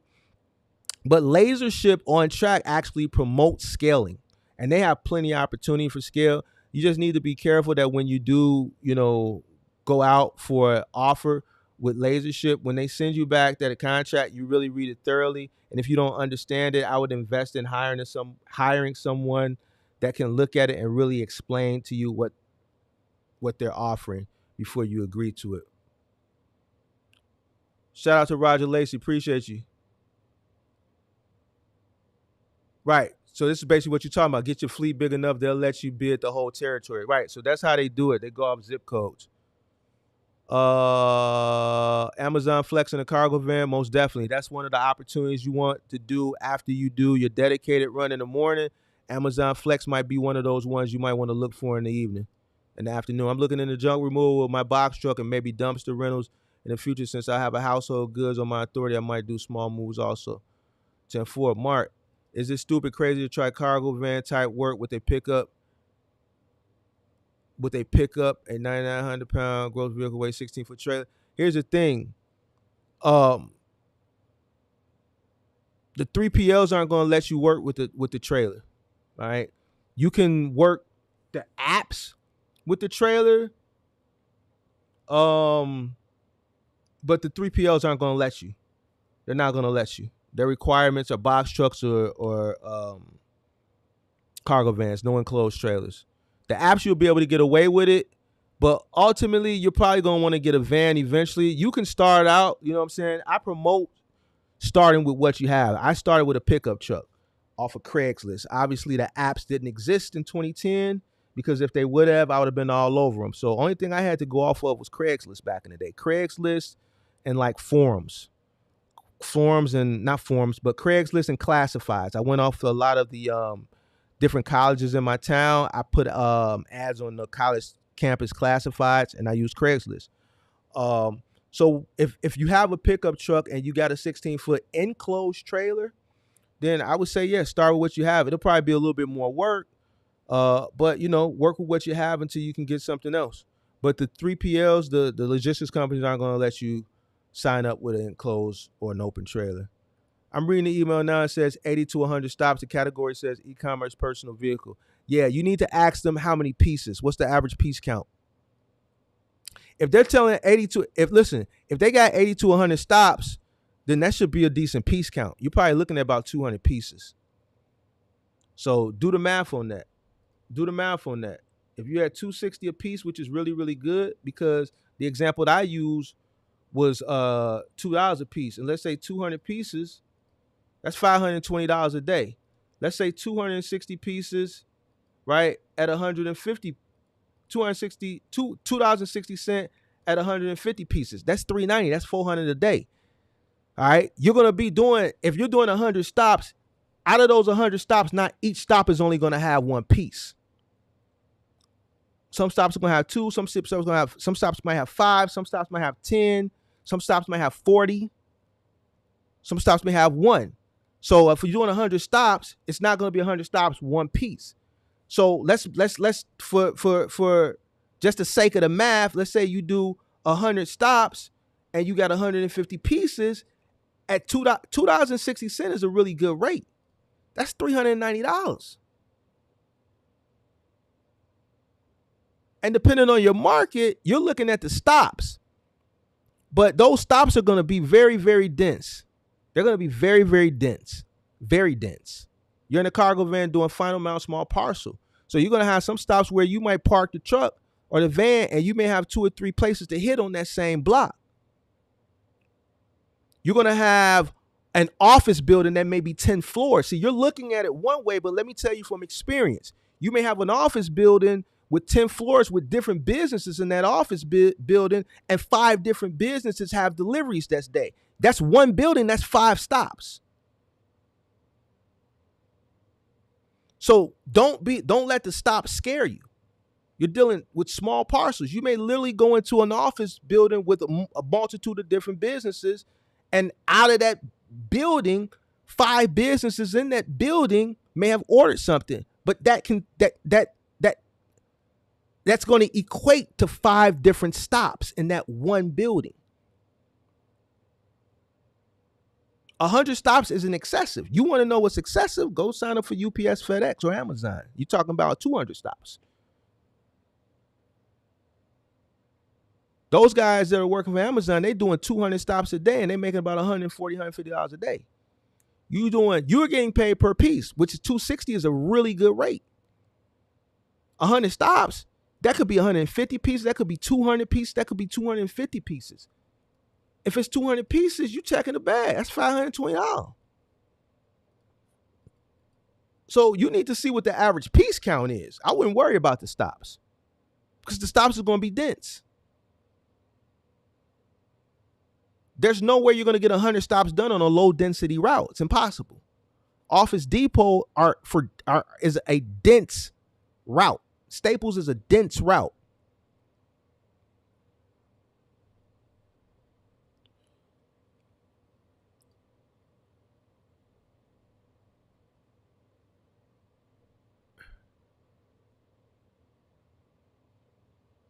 Should my current 9-to-5 find my car? I think you meant fun. I don't know what your current 9-to-5 is, Rodolfo.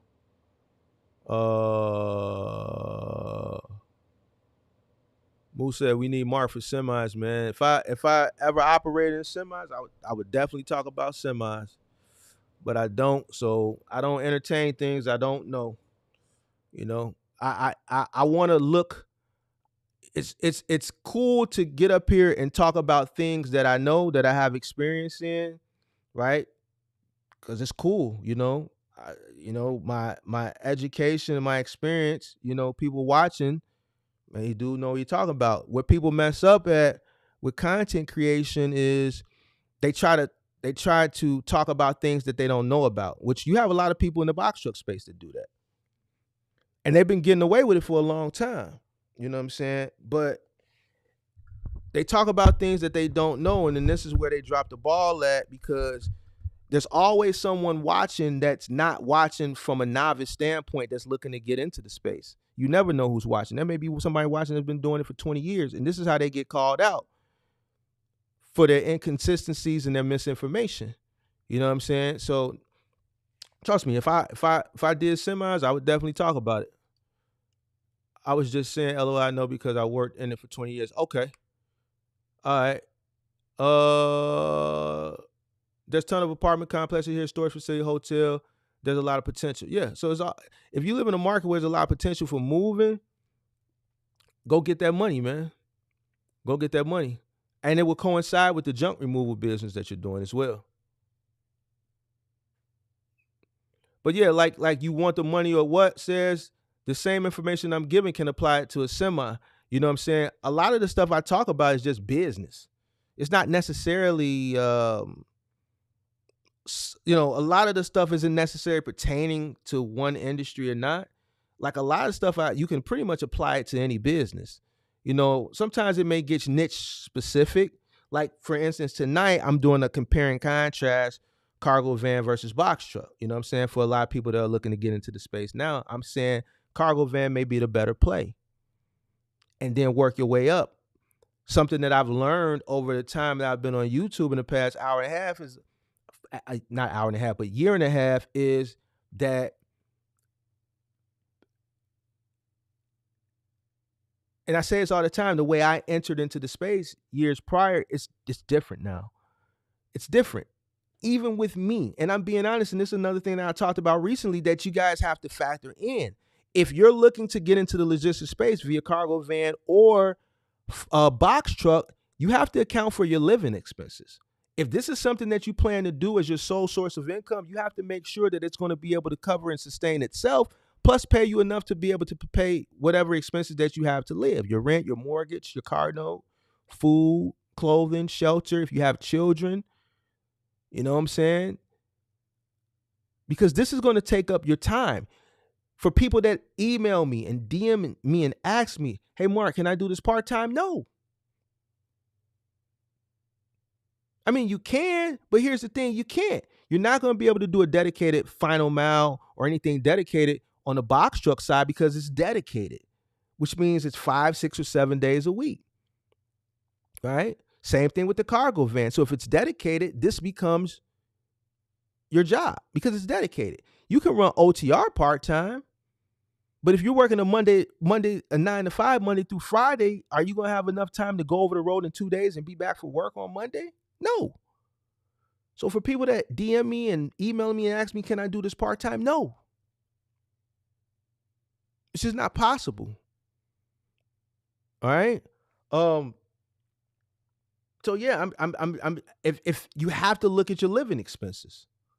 So the reason why I found out just from the testimonials, doing a lot of coaching sessions, yet I still have yet to meet one person that's actually operating their business as far as their books correctly yet.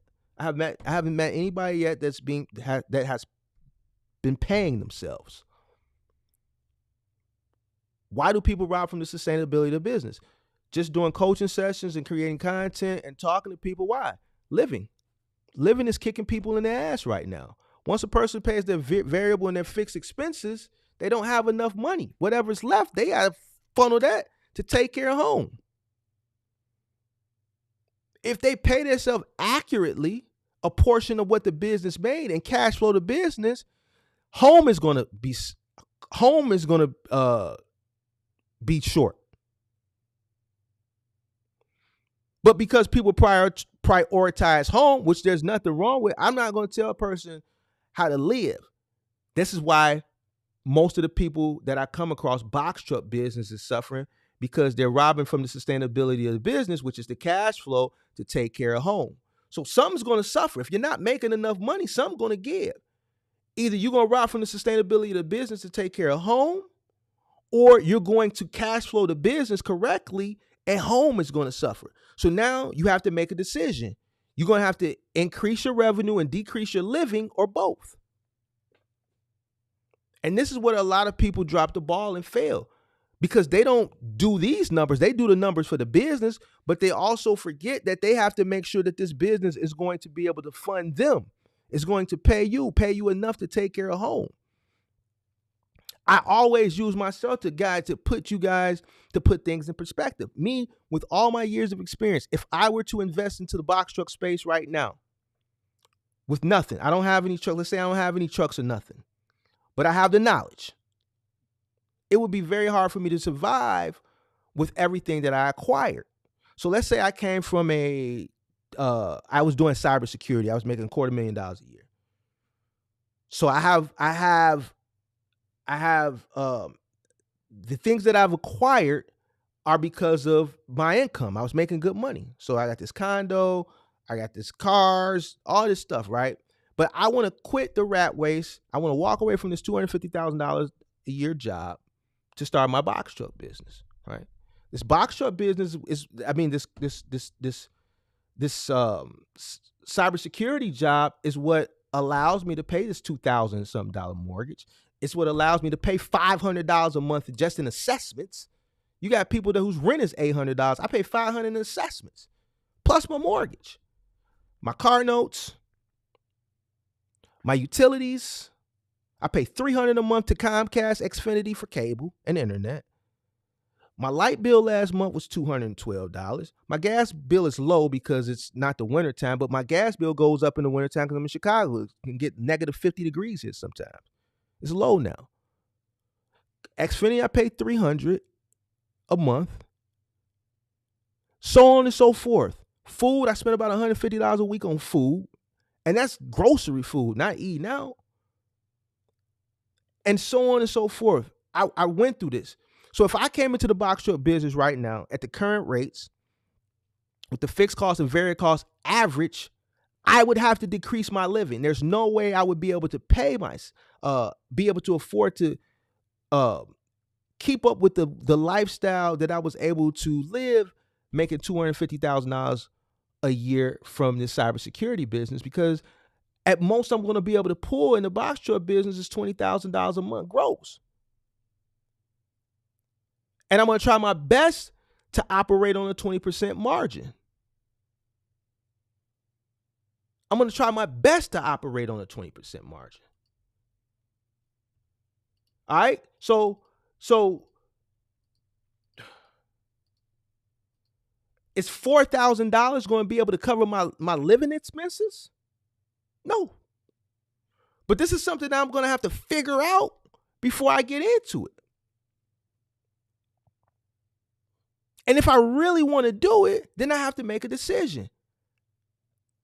And initially, coming in, I can't say, well, I'm going to come in and increase my revenue.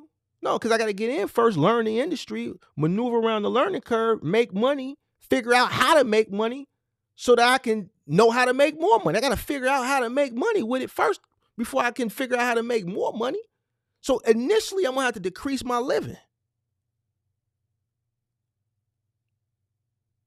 So I spend about $10,000 to $11,000 a month. That's what cost me to live, $10,000 to $11,000 a month. For the past 3 months, I did a live. On average, I'm spending $10,000 to $11,000, and it's just me. All right. So if I'm running a box truck business and I'm pulling $5,000 a week, which I'm really working, because the average box trucker right now running million miles making about $3,500, but I'm busting my ass. I ain't been home in a month. I'm on the road. I might not be on the road like other people because I'm in the Midwest. I'm in Chicago, so I'm running a straight line. I'm running from Chicago. I'm out in the Elk Grove Village. I'm going straight down to Texas. I'm putting something in Texas. I'm coming back up here. So I'm running straight north to south, north to south, north to south. I got an easy route, but I'm running it. So I'm pulling $5,000 a week gross. Now with my insurance, my truck note, my fuel, I'm living on the road. I'm living like a Viking, because I'm trying to cut as much cost as possible, right? So I ain't sleeping in no hotels. I'm taking a $13 shower or whatever it costs on the road. I ain't a middle mile trucker, so I don't keep up with the shower costs. You guys probably tell me better than I can tell y'all what it costs to take a shower at the Pilot right now. You dig what I'm saying? But whatever it costs, I'm taking a shower once a day. And I'm eating a salad. I'm drinking a protein shake for breakfast. I'm eating a grilled chicken salad for dinner that I got out the freezer at the Walmart.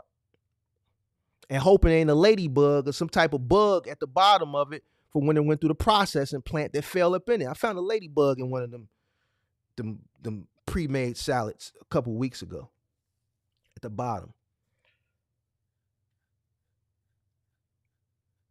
But $20,000 gross is what a middle mile box truck is making on average. Even final mile, $20,000. Final mile, you're gonna make about $5,000 a week. There's some accounts that'll pay you up to $7,000 a week, but those are really, really heavy accounts, and those accounts run 6 to 7 days a week. So let's stick with the average. 5,000, that's 20,000. 20% margin is high for most people. Most people ain't operating on a 20% margin. The average trucker is operating on a 2 to 6% margin. 2 to 6%. My career average is 20%, right? But even if I was able to operate on a 20% margin via middle mile, let's just stick with middle mile, I would be paying myself $4,000. No, I wouldn't even be paying myself $4,000. I would be making less than $4,000. The business would be cash flow $4,000 before I would be able to pay myself and cash flow the business.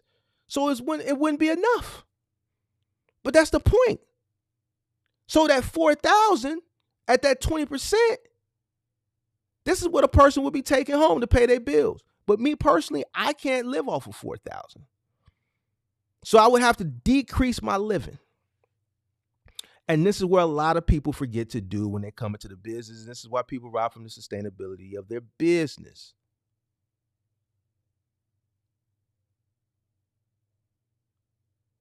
Cargo van, and a major part of why a lot of people can't really get over that 20,000 because of compliance. There's only so much you can do. Now with cargo van, sky's the limit. If you know my living expenses is $5,000 a month, man, I got to work a little bit harder. I got to work 7 days this week. You know what? After I finish my cargo van route for Staples or for Office Depot, I got to stay out to 8 o'clock tonight. I got to go do whatever, roadie, Curie, if I got to do Amazon Flex, I know how much money I make. I can set a target. And I can stay out as long as it takes to hit that target because I know what it costs me to live. I know what I got to be able to cash for my business, and I know what I need to be able to pay myself. The compliance with the box truck is going to limit that. And this is what a lot of people are not doing. They're just calculating what it costs to get into the business and a mock cost of what it costs to operate the business. The only thing they can do is a mock cost prior to them getting in because they haven't gotten in to see what those real numbers are going to be.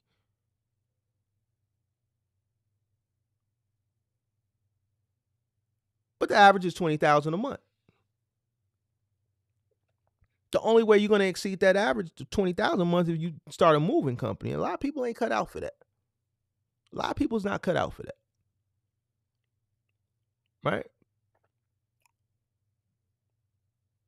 You're cut off at a certain time. You know what? Rent due. The 1st is coming up. Today, what? The 23rd? Rent due in 8 days. For these next 7 days, I'm turning up. Listen, operations supervisor, man, I need more pieces. All right, boom. Okay, I made $400 here doing Office Depot. Let me go. Shoot. A small move. Yep. Oh, boom, boom. Made $400 there after I did my Office Depot. So, boom. Now I made $800 today. I'm going to do the same thing tomorrow. Whoop. Couldn't find no move today. So now I'm finna run this. Damn. I'm still short on my $800 a day goal. Damn, I'm gonna have to stay out a little bit later. I'm gonna have to go do a couple blocks on Amazon Flex. Damn, I got in at 11. I'm tired. Gotta get my ass right back up at 4 because I gotta be at T-Force at 5. This is what it takes when you run in a business, baby. You decide to run this business. You can be a business owner and do what it takes, or you can stay at that cushiony job. And you can punch in at 9 and punch out at 5. And whatever work is not done, when the bell rings like on the Flintstones at 5, when it's quit time, you can leave it for the next day. You know what you're getting paid. You're on a salary. So you can plan your lifestyle. Listen, I make $100,000 a year. So I can get an apartment that $100,000 a year salary afford me. I can go get a Honda Civic or whatever $100,000 a year salary will be able to afford me. You know what? We can go out to dinner, babe, every other week because I'm only making $100,000. But you can kind of plan your life. When you have a business, every day ain't gonna be the same like it is when you have a job. You're going to have to fluctuate with the business. It's your obligation to meet the needs of the business. The business wants to make money. The business is a greedy son of a bitch. The business will operate 24 hours if you could, but in some situations you can't. 26-foot box truck compliance isn't going to allow you to. Even with a cargo van, you don't have to deal with that type of compliance, but your body isn't going to allow you to. Right? Some days you can work harder. Some days you may have to rest more. Some days you're going to get an overabundance of money a lot easier because opportunities are going to be thrown at you. Some days less opportunities are going to be thrown at you. So when opportunities are thrown at you, you take advantage of the opportunities because you don't know what tomorrow holds when you have your own business. It's a different ball game, but you decided to do this versus when you have a job, don't matter. 9 to 5. Well, you know what? I didn't finish that report. I'll do it in the morning. Shit, you got a job now. Shit, you can. It's 3 and 2. You work. You come in 3 days. You work from home 2 days. But guess what? I know I'm getting paid $100,000 a year. Every pay period, my salary is the same. So I know what I can predict what's coming. Business, you can't. So you have to properly plan.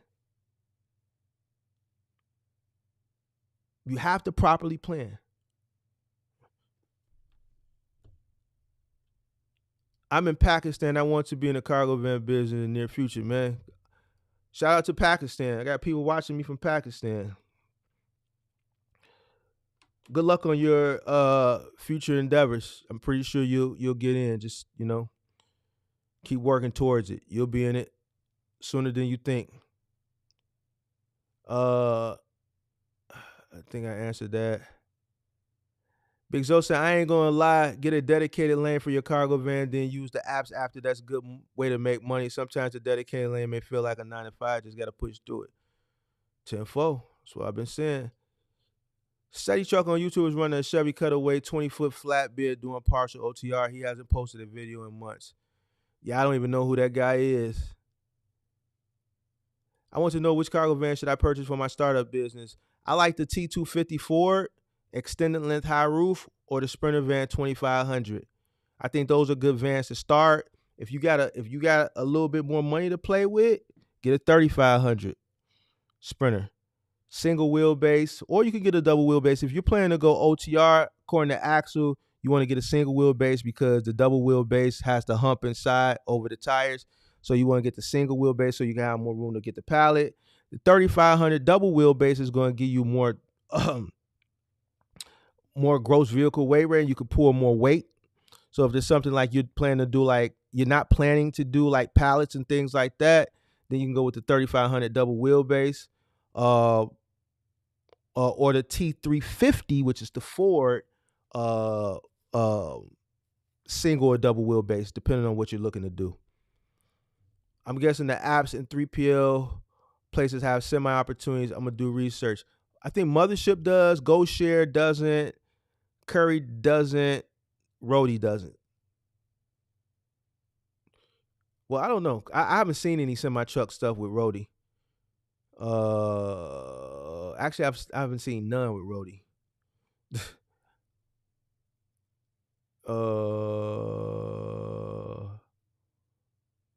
80 to 100 stops is definitely not all day work. It's not. That's about 6-hour work for a person who's knows how to optimize their route really well. But you got to remember, these are very dense routes. All day work is 260 stops, what UPS and FedEx do. Those are all day routes. 100 stops is not all day. It's not all day.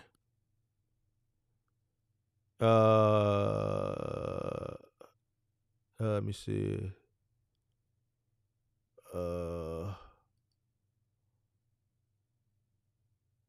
Can I offer moving help services only on Thumbtack? No box truck, couple helper. Yeah, you can actually use Thumbtack for that, but I'll even give you a betterer. You want to go to moving helper. You want to go to U-Haul movinghelper.com. Movinghelper.com. Actually, I'll show it to you right now.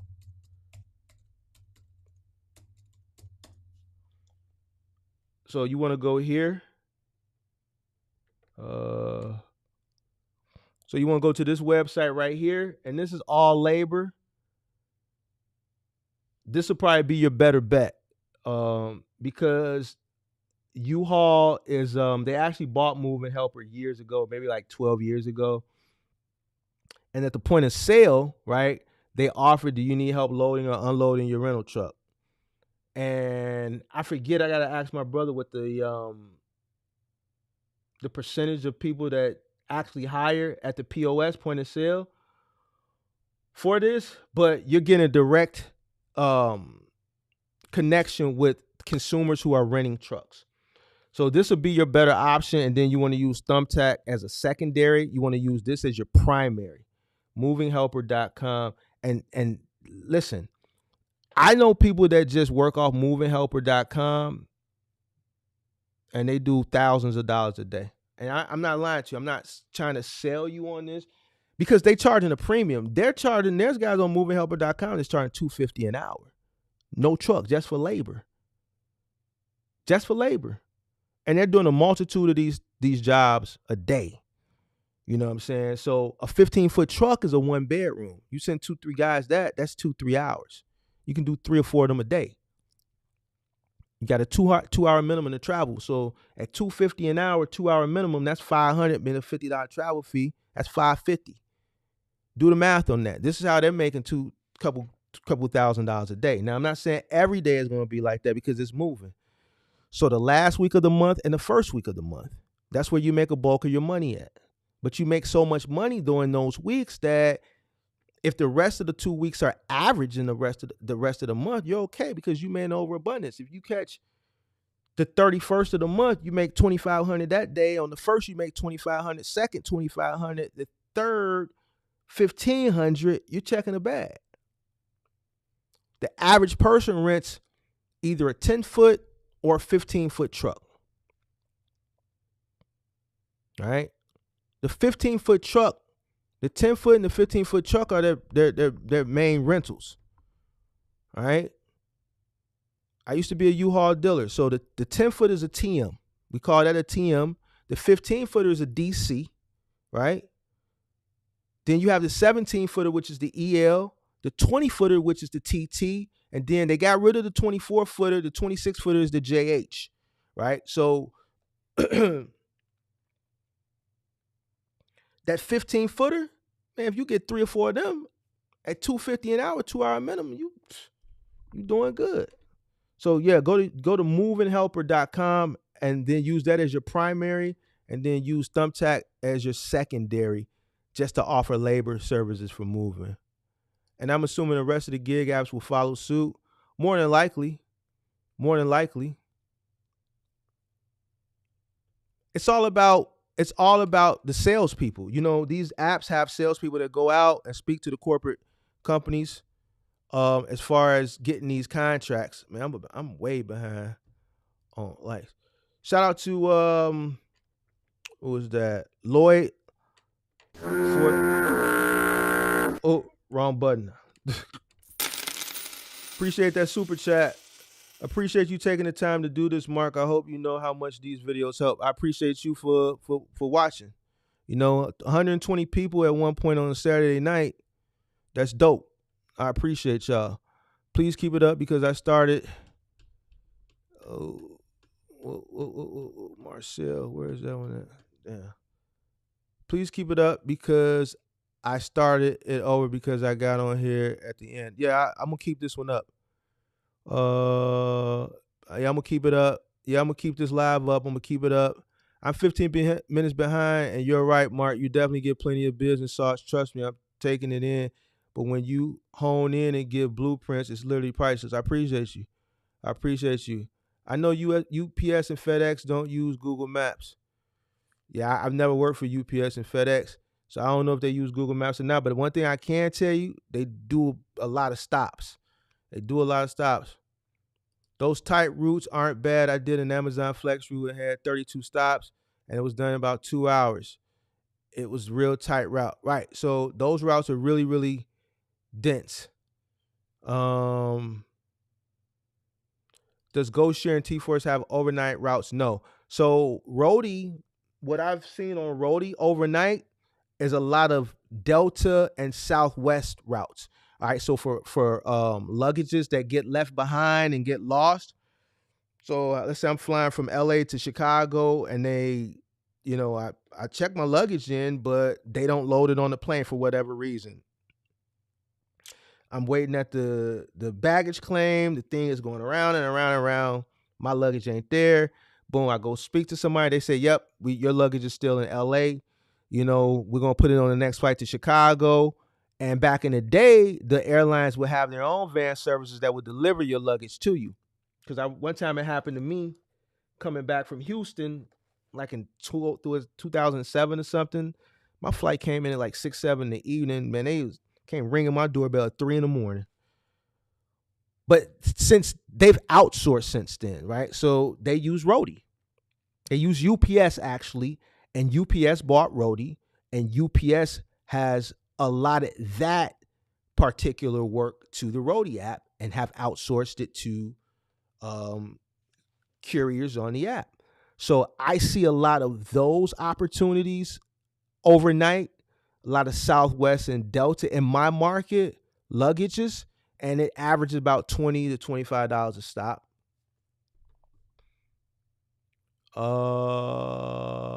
And another thing too with the van loads, and even for the guys that run box truck, this is where you're going to see your peak season uptick at, guys. I told you guys this last year. You middle mile box truckers, you're going to see your uptick on the final mile. You're not going to see it on the middle mile, guys, because if you're going to see it on the middle mile, you'd be seeing it already. You wouldn't be sitting here watching me right now. You'd be out on the road moving holiday freight, because this is when holiday freight moves through the middle mile in September and October. But a lot of people wouldn't know that because they weren't in the business prior to the pandemic. So all they know is a PPP season instead of a peak season. You don't know what a real peak season looks like. All right. So where the uptick in opportunity, let's not say freight, let's say the uptick in opportunity is going to be at, it's going to be in the final mile. It was in the final mile last year. Why? The freight is here already. I've been telling y'all that. The freight is already here. Whatever is going to be sold during the pandemic, during the peak season is here already. We looked at the ocean containers in July. I showed you guys that. Nothing. It was down. It was a slight uptick in August, but not an overabundance of uptick to meet the supply. Very minute. So minute that you guys don't even feel it.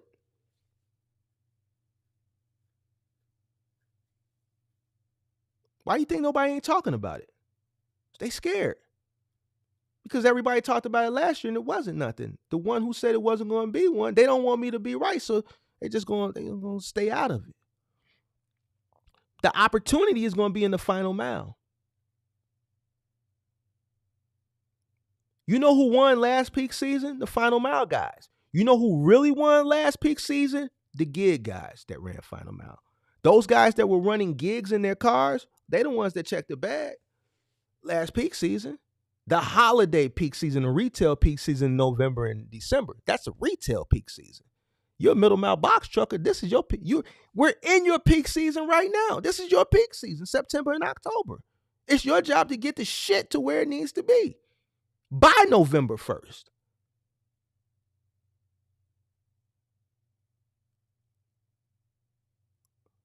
The winners for this holiday season is going to be those guys that are on Roadie, Curry, GoShare, Instacart, Amazon Flex, and whatever other app that I didn't name. That's where you're going to see your opportunity at. Hold on, let me see something. Let me show you something from last peak season. Let me see if I still got it in here. Let me show you something. Because I had a lot of people, new followers. I probably got about 12,000 new followers since last peak season. I average about 1,000 new subscribers a month. Let me show y'all something for last peak season. Let me see. Hopefully I still got it in these pictures. Hold on, y'all. Bear with me.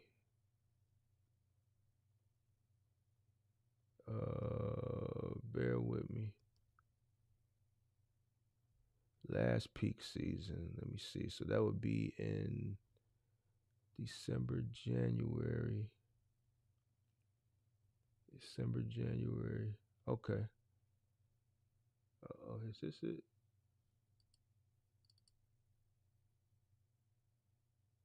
Oh, no, that ain't hold on, y'all. I'm finna show y'all something. Okay, here we go. See, I ain't got a cap. Let me show y'all something. Let me show y'all a few things real quick. This off the Roadie app. Hold on. This last peak season. Hold on. Show y'all a good one. Boom. All right, boom. Let's swing it over here. Let me exit this out. Hold on, y'all. Let me blow it up so y'all can see it real good. We like to show it so you can see it real good. Hold on. That's why you got to keep receipts. This is the Roadie app. This is Fanatics. This is 29 stops, 76 miles. The route was 76 miles. It was 29 stops. It paid $500. And it was just delivering T-shirts in your car. No box truck, no cargo van. You could do it in your car. Why? 29 stops, 34 items. So most of the stops were only one piece. The heaviest item was 2 pounds. The total weight for all 34 pieces was 20 pounds. The route paid $500. You tell me who won last peak season when all the box truckers was going out of business, and you got a guy that ran this route in his car and made $500 in probably less than 3 hours. I can keep going. You want me to keep going? I can keep going.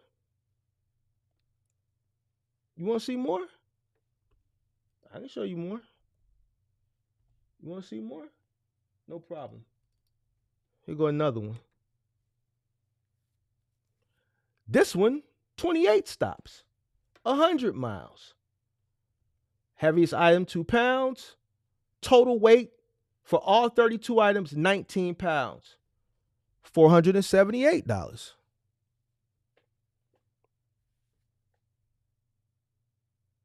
Heaviest item, 2 pounds.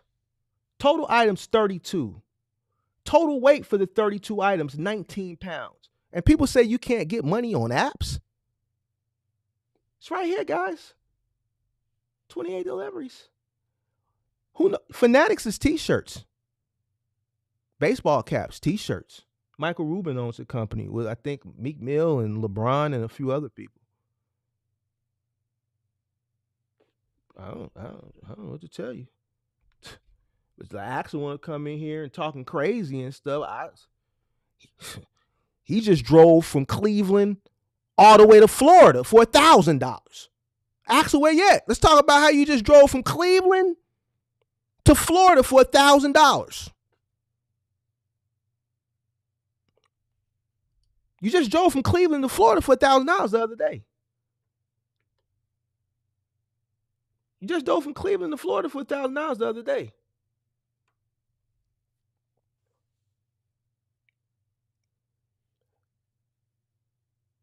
Made half of that in just 3 hours.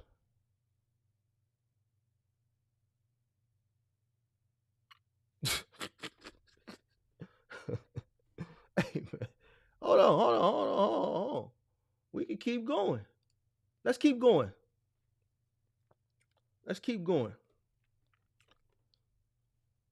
28 deliveries, $384, 95 mile route. Heaviest item, 2 pounds. Total items, 28 items. Total weight, 20. 4-hour run. And the only reason this was 4 hours because this route ran from the city outside the city, way up into the Wisconsin border. But it damn near paid $400.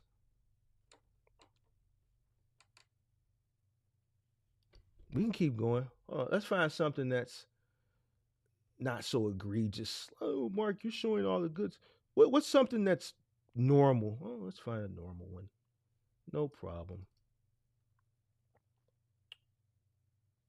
Here's something normal. 26 deliveries, 33-mile radius, 2 hours, $156.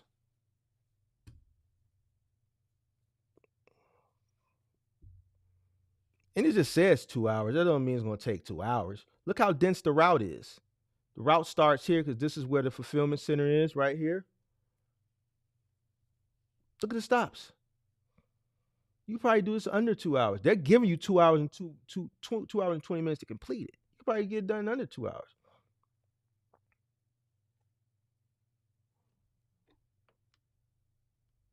You want me to keep going? I can keep going.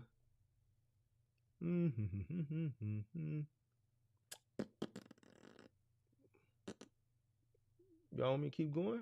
Or y'all get the point? Y'all get the point, or should I keep going? So, hey man. Axel says, bro, what does that got to do with anything? You just said a bunch of BS and I just told you it wasn't that. That was in your lane, that OTR lane. I don't talk OTR. I talk final mile. I talk cargo van, box truck, moving. I don't talk expedited. But guess what? Let's say it was double brokered, which is not, but let's, for laughs and giggles, let's say it was. $500 for 3 hours worth of work, lifting the heaviest item is 2 pounds. $500 for 3 hours of work, delivering t-shirts. It was 28 stops, 32 pieces. So most of the stops were one piece. So a package of with a t-shirt in it, 2 ounces. I don't want to see the rate con, but I know you just went. Okay, 1,600. Whoop-de-doo. 1,600. Whoop-de-doo. The point that I'm trying to make is you did all that talking earlier. For 1,600, you drove halfway across the country. And I'm sure the very same thing that you complain about that doesn't pertain to what I talk about, right? A third of that, let's say, 2 to 3 hours. And I showed you 3 different ones. And this is every day. So if a person does 2 of those, that's $1,000. And they didn't have to go buy a cargo van. They didn't have to go buy a box truck.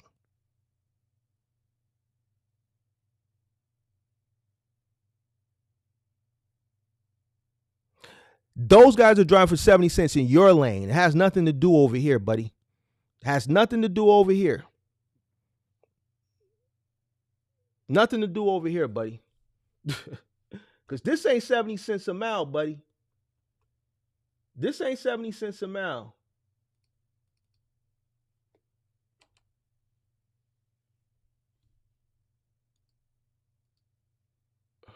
Hold on.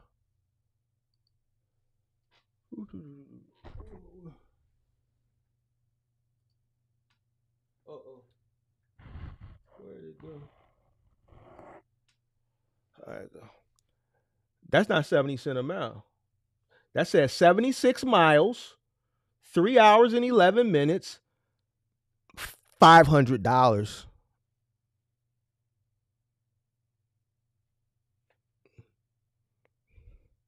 We can bust out the calculator. It's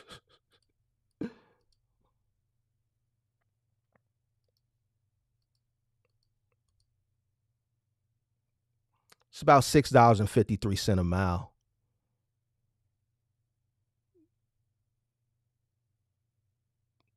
It's about $6.53 a mile, Axel. Just divide 497 by 76. And this is in the person's personal vehicle.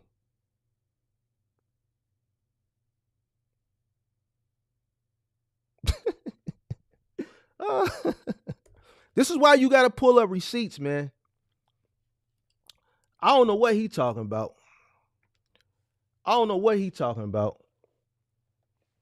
But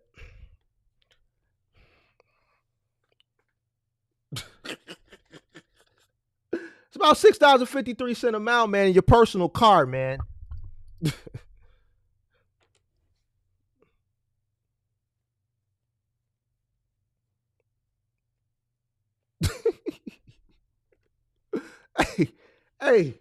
hey, even if that is double brokered, I'll take it. It's not, but even if it was, I'll take it. Come on, man, stop playing. Yeah, yeah. So once again, let me get back to what I was talking about, man. Hold on. So the opportunity for this holiday season, if you want to make money, is going to be in the cargo van, on the gig side, the same as it was last year. You're going to see a repeat of last year, guys. So cargo van guys, man, you finna check a bag this holiday season. On top of the bag that you're already checking, if you follow my blueprint, like so many have. So I'm telling you what to do. It's up to you guys. I came on a Saturday night. It don't look like I'm going out tonight because didn't nobody call me. So I'm staying in. That's why I stayed on live, because if I would have got that call, I would have had to end the live so I can go get dressed so I could step out. But I'm not. So I do got a funeral to go to in the morning. So I am going to probably take a few more questions. I hope this kind of breaks it down for people that are looking to get into the space. Like I said earlier in my monologue, I would come in with a cargo van. I ain't finna hold you. I'll come in with a cargo van. If it was just me, I would come in with a cargo van. That would probably be the most inexpensive way to come in. A lot less overhead, a lot less variable expenses. Your fixed expenses are going to be a lot lower. You don't have to deal with the competitiveness of the middle mile, with the rates and the brokers and the double brokering and all that stuff. Axel is complaining. Axel, my man, $100,000, but you can't beat me in my thing. Like, this is my thing. It's like me coming over there trying to talk about expedite. I don't know shit about expedite. I know about it, but not enough that I'm gonna sit here and debate somebody who does it and I've never done it. I've been doing this shit since 2010. So that's why I know it so well. That's how I know how to tell people which way to go. That's why I can sit up here and tell a person, you know what? Maybe you should get a cargo van instead of a box truck. So the box truck, man, a lot of people ain't making it because they just don't have the working capital to float it, and they just can't afford to operate it, man. It's just too much competition, not enough freight. And to be honest with you, a lot of people ask me this question too. Man, Mark, when is it going to get better? I can't say it's me seeing it getting better is so far, it's just so distant that I can't even give you a time frame. You got to understand, we got an election coming up next year. Van is my thing, Axel. I've ran multitude of vans. I've purchased brand new vans. I've said it many a times. When I was running Office Depot, I was running 9 vehicles. 6 were trucks, 3 were vans. Vans is my thing from the final mile side, Axel. You don't know what you're talking about. I bought a van in 2015. I bought a brand new Chevy Express 2500 extended length, and I wrapped that bitch. I wrapped the whole thing with my company. Who doesn't talk van? Who doesn't know vans? I paid $33,000 in 2015 for a brand new, $28,000. I'm sorry. I paid $28,000 for a 2015 brand new extended length Chevy Express 2500 and wrapped it and set it at the front gate and used it for marketing. Who you talking to, Axel? No, you stop the madness. You stop the madness. You stop the madness. You coming in here, you talking, you don't know what the hell you talking about. You go play with them. Don't play with me. It's different over here. Can't beat me. Can't beat me at this. You go beat them and troll them. You can't beat me when it comes to information, education, and knowledge. You can't beat me in this. And my bread long. My paper long too. Now, I'm not going to step into your arena when it comes to expediting because I don't know it. Why would I do that? I'm not stupid. But you're going to sit up here and try to argue me about final mile cargo van. Bro, come on. You need to go find you something to do on a Saturday night. I found me something to do. I was going out. I didn't go out. So I said I want to come on here and rap with my people and kick some information and hopefully some people help. I'm doing something productive. You not doing nothing productive. You ain't here messing with me. Go find you something productive to do, man. You at a truck stop, man. No lot lizards walking around that you can go fondle with, man. Leave me alone. Go mess with you a lot lizard at one of them the truck stop you sitting at, man. Get up out of here, man. Leave me alone, man. I'll talk to you next week, man. you tweaking right now, man. You ain't got nothing to do on a Saturday night, man. Go find one of them lot lizards, man. Get up out of here, man. I'm busy right now.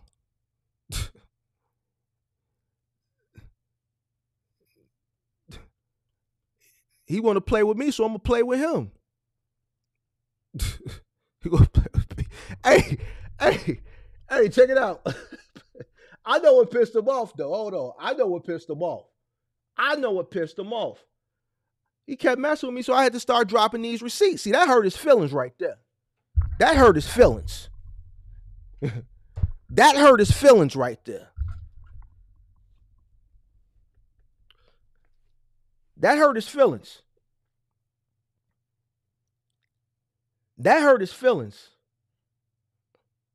Yeah, that would have hurt mine too if I drove all the way to Florida. What? You mean a guy did that in his car? Yeah, my feelings would have been hurt too. 70 cents a mile? What? Axel, I ain't the one. See, I'm from Chicago, Axel. From the projects, all right? I grew up having a signifying talk about people. That's all we did. See, back in the day, you had to talk about people. I like signifying, talking about people, Jones, and I could do this all day. And I'm being lighthearted. The way we do this shit, man, you'll cry. You'll cry.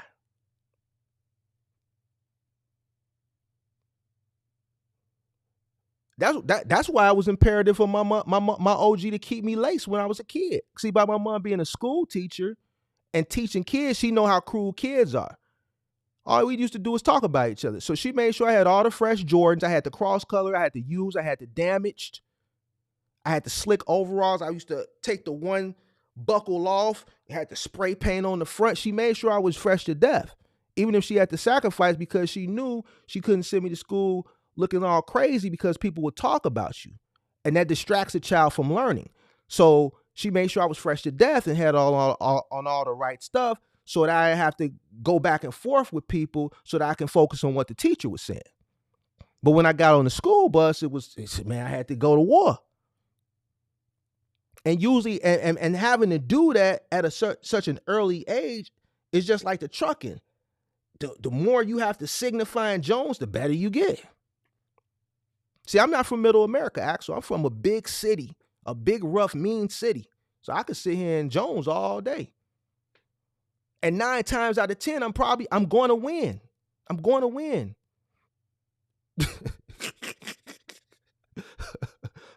I'm going to win.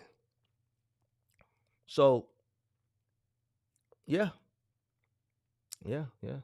That hurt his feelings. Bro, you guys try government grocery stuff. I don't even know what that shit ain't funny, Axel. Just stop it, man. Just stop it. Don't. I'm gonna leave you alone because that's not even funny. I don't even know. Well, I don't even know if that was a joke or not. But I'm gonna leave you alone, man. Just.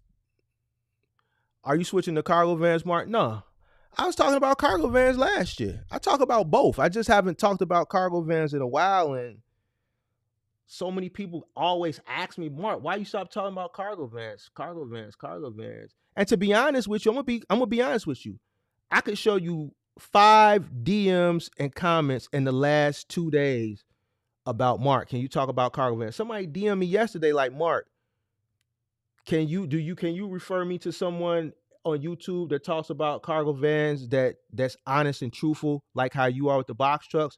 I said, man, I talk about cargo vans. I got videos and live streams from last year that you can look up, tell you how to start a cargo van and what to do and the contracts. And I just gave them the link. So, and to be honest with you, and this is how 100 I am with y'all, cargo van, as far as the final mount, I'm not talking about the expedited with axle. I'm talking about final mount. I don't talk expedite. There's more, the community for cargo vans is bigger than box truck. And this is proof right here. I do box truck content, maybe 70, 80 people. I do cargo van content or anything associated with cargo van, I get 130, 150 people in here all day long. If I was out for just the numbers, I would just focus on this. But because so many box truck people needed help, I focus more on box truck. But right now, we're at a time where I see I need to start inputting cargo van information back into my content because I see a new batch of people coming in. I see the interest of the space coming back around, right? And I think it's imperative for me to give people options on how to enter the space. Not everybody, I think, should enter with a box truck. I think most people should start from humble beginnings with something small, with something smaller, with the cargo van, right? And then Axel told me recently, like, man, you should do cargo van content. You should go back to do, I can't remember verbatim, but he was like, yeah, man, you know, all the cargo van guys are crooks. So even Axel through the cargo van, me coming back and doing more cargo van content. So there's just been a lot of an overabundance of requests for me to incorporate cargo van content back into the channel, and that's I'm just going to incorporate. I'm gonna try to do at least a cargo van video, a live stream a week.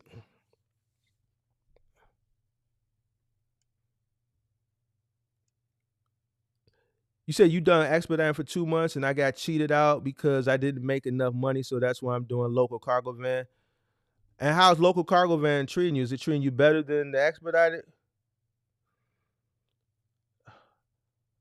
Let me see.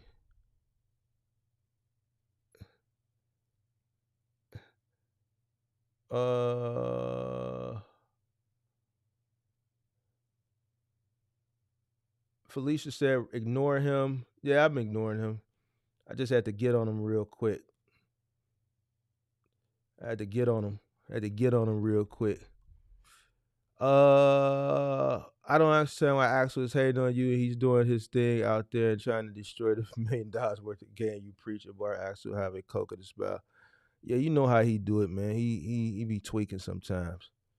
He be tweaking. Factoring expenses between both who came. Yeah, Axel, hold on. I got something for you. I'm tweaking. You tweaking. Axel, this one is for you. Yo, goof ass. Goofy as hell. Yo, goof ass. You tweaking. Hey, Axel, this is for you, man. I want you to listen to this and then go find you a lot lizard. Yo, goof ass. Go find you a lot lizard and leave me alone. Goofy as hell.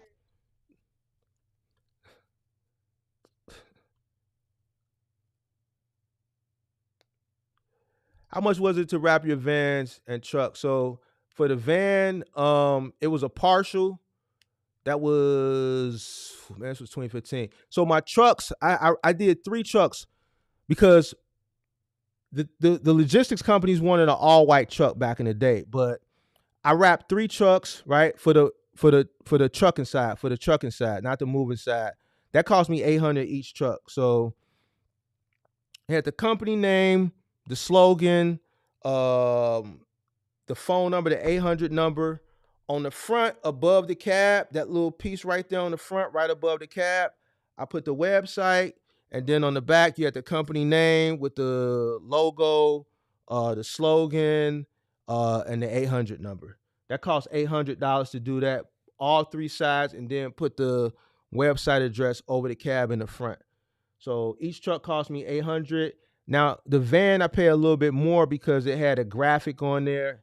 It had a guy with a dolly, with boxes, with the same layout as the trucks, the company name, the slogan, and then the 800 number on both sides with the guy with the dolly, and then the back just had the company name, the slogan, the phone number, and then the website. I think I paid $1,200 for the van.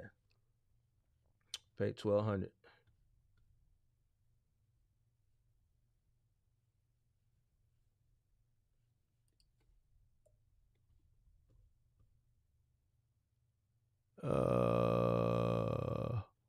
All right, man. Any more questions? If not, I'm out. I kicked it with y'all. I believe local cargo van business is better than expediting, and you be able to get home safely as I'm getting the funds to buy a van because it's tough out here in Texas right now. Hopefully I will. What part of Texas you in? Mark just wanted to say thanks. Took your advice and started with my personal vehicle to get a feel for it. Grow 2K a week with my personal car. Now I moved on to the van. Come on, man. This is what I'm talking about, man. Congratulations. Congratulations. And this is what I'm saying. And this is why it's good to start small so you can get a feel from it. This guy took my advice. I told him to start with his car. $2,000 a week in his personal vehicle, right? Then moved into a van. This is how you start a business. This is how you scale a business. This is how you have longevity in the business. This is why I'm reverting back to the beginning. This is why I'm getting into talking about people's living expenses. This is why I'm talking about and comparing and contrasting. And trust me, it took me time to figure out, like, why are so many people struggling? Why are so many people struggling? Kirk told y'all on one of his lives. He said, man, Mark will call me. He's passionate. I be really trying to figure this out, right? Because my channel is based on results. My whole channel is based on results. I don't sell hope on my channel. I sell results. Right? So when I'm not on live and I'm brainstorming throughout the day, whatever I'm doing, I'm always thinking about something, right? Shout out to Bill Bob for that super chat. Shout out to Bill Bob for that super chat. I appreciate that. Got to drop them coins. Appreciate that. Appreciate that. So I'm always brainstorming. So I started to buckle down and try to figure out and study why so many people are failing, right? And it's a combination of robbing from the sustainability of their business because of living, because their business is just not making enough money to sustain their living. So they rob from the sustainability of business, not decreasing their living expenses, right? Not increasing their revenue for their business, and a combination of both. Entering into the business without understanding it, investing into something that they didn't understand, jumping into the deep end and not understanding logistics, getting into the business during the pandemic and not really seeing the real lay of the land. And then getting hit with a correction, with a high initial cost and rates correcting themselves, but then still being stuck with this high initial cost. So once I figured out why people are not sustaining, I said, man, people are starting at the top instead of starting at the bottom. Everybody that follows my blueprint and starts at the bottom and scale up, they've seen success.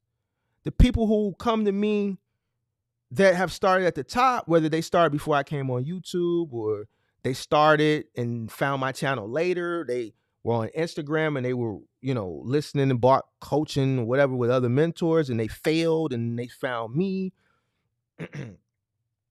They started at the top. And this is why I'm doing these compare and contrasts. And this week is going to be a really exciting week too. Y'all wait till you see what I got coming up Thursday. Oh man, Thursday. My Thursday show, I'm already knowing what I'm going to talk about Thursday. I really don't want to wait till Thursday, but I'm going to wait.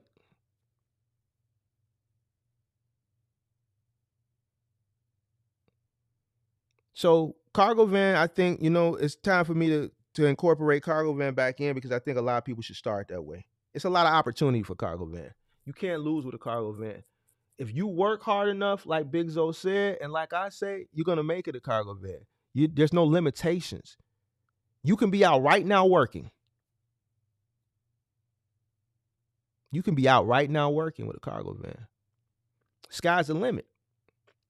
You can make as much or as little as you want to make. There's no limitations like with a box truck. You don't have to meet the same regulatory compliances that you have to meet with a box truck. And there's a lot of on-demand work. And the people who want to make money peak season, the people who are operating in their vehicle, their personal vehicle or a cargo van, you're going to be the winners this peak season. Watch what I tell you. And I'm going to document the process too, like I did last holiday season. These screenshots are documentation from last holiday season. I'm going to document it this holiday season. The final mile, not big and bulky final mile, the small parcel final mile is going to be the winners this peak season. I'm telling you what the hot ticket item is going to be this peak season. It's going to be the iPhone 15. So guess what? Guess what's going to be selling in an overabundance? If they can get over here in time. The ones coming from China, they may not have the specs to make the Fugazi ones yet. They may not have the specs to make the Fugazi. They got to get their hand on one in order for them to make the Fugazi, and that turnaround time be 30 days. When does the iPhone 15 come out? When does the iPhone 15 come out? When does the iPhone 15 come out? Where's my Apple? When does this come out? When does this come out?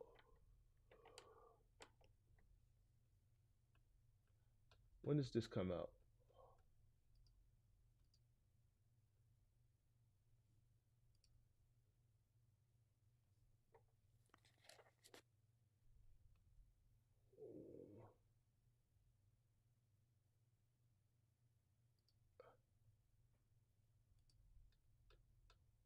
When does it come out?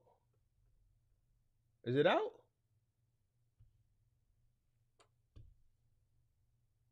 Before Thanksgiving? Oh, it's out now? Oh shit. Yeah. So check this out. This is gonna be the hot ticket item for this holiday season. The i15 Pro Max is only $1,200. So it's $1,200. So guess what? So now the Chinese have gotten their hands on one. So now they can make the Fugazi covers and all the screen protector and whatever else. Those will be here next month sometime, right? So let's say end of October. And those are going to be what is going to be coming through Final Mile via Amazon and all the other whatever websites that sell the third-party accessories. Those are what's going to be the hot ticket item. And they're not going to be on a 26-foot box truck. They're going to be in a van or somebody's car. Yep, sure are. They're going to be a van or somebody's car, man. A van is going to have a bunch of these stops with rubber silicone cases and hard cases and the little screen protector, little clear things that you put on the back of it and the other little things that come for all that's going to come in a van, man, or a car. This is going to be the number one ticket item that's going to be on everybody's Christmas wish list. Everybody has a flat screen. Everybody has a Bluetooth. Everybody has a Google Mini. Everybody has an Alexa. Everybody has this. Everybody has that, man. Why do you think they release it when they release it? So all the accessories that are going to accompany this by third-party people, and all that stuff is going to come in a car or a van. Final mile.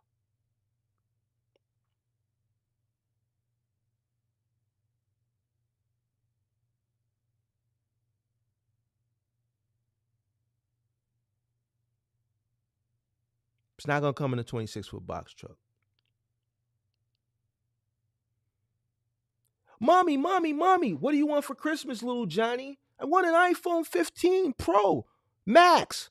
Well, all right, put it on your Christmas wish list. But guess what? Mommy ain't gonna get him a Pro Max. He gonna have to deal with a 15 Pro. Johnny gonna have to deal with a 15 Pro. And guess what? Mommy gonna pay $1,000. That's all Johnny gonna get. Johnny's not getting nothing else. Why? Because mommy spent $1,000 on a 15 Pro.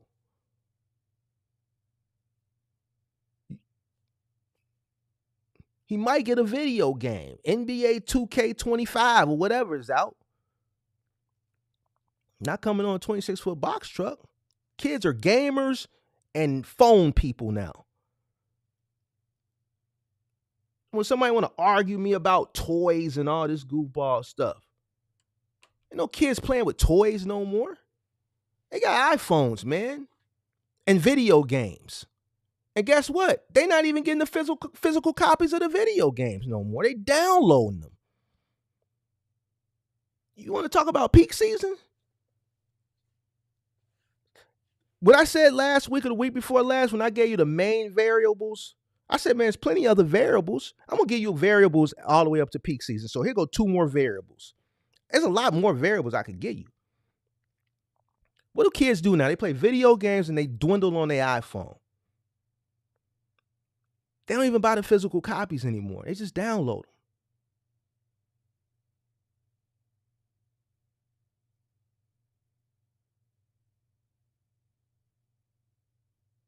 Shopping for a kid now is easier than it was 15, 20 years ago. You give them a PlayStation gift card and you get them an iPhone 15. Merry Christmas. That's $2,000 right there. Now you get your V-Bucks. Get all your V-Bucks, right? That's what they call V-Bucks. You got money for your V-Bucks. You can got your skins. You can download NBA 2K25 or 26, whichever one is out. Then you go into the city. You can spend money on all the clothes within the game. Right? Go spend you $300 in the game. You can buy the game and download it. Now spend another $1,200 on the iPhone. That's Merry Christmas. Ain't no Teddy Ruxpin or no Light Bright and all this physical stuff that will come in the form of freight. Another reason you're not seeing that much of a peak season. But people want to argue me about peak season. And I told you it was plenty more variables I could hit you with. But I've been saving variables. I'm going to just release different variables every week. So we did the whole capacity. We did the shipping container. I told you about the shipping containers behind the stores. People been going their research, coming into the lives like this and saying, man, Mark, you're right. I saw them back there, man. Damn, man. So we already know the stores are fulfilling. The retail stores are actually doing the fulfillment. Freight is already in place. No containers in July. I proved to you that September and October is peak season for middle mile truckers. And now the variable that I'm hitting you with is physical copies of stuff, tangible things that you can touch. That's a thing of the past. Here's a $1,000 PS5 gift card. Go crazy. Your iPhone will be here tomorrow.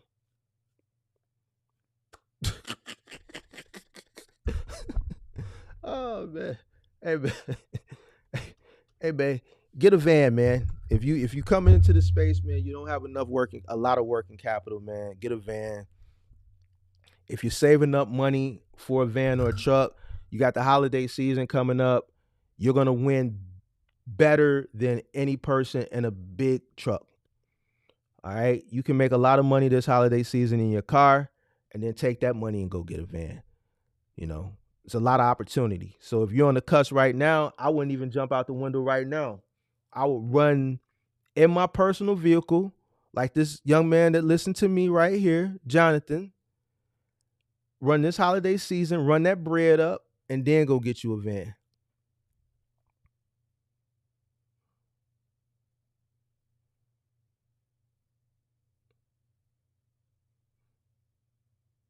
Mm-hmm. Right here. Yep. Used to have while stores for toys, but now Walmart only has like 4 aisles. Right. Right. So he said used to have whole toy stores, but now Walmart only has 4 aisles. Right. So that's another thing. If you look at the toy aisle, it's been reduced. They're reducing it and reducing and reducing it because kids don't play with toys. So that's less freight. Like there's so many variables. I still got plenty more variables I can hit on why you guys are not going to see a peak season. I've been hitting y'all with variables for the past 2-3 weeks. And the main variable, people still want to overlook it. And I understand why, because you've never seen you weren't in the business prior to the pandemic, so you don't know what a normal peak season looks like. This is when you would be busy. I know. September's was always busy. October's busy. We didn't even have a back to school. Listen, here's something that a lot of y'all peaks PPP box truck entrance. Another thing y'all don't know. There was a back to school season. You would go from back to school into holiday season. So all the back to school freight would start shipping in June, July. So July, right? August, right? July would be busy.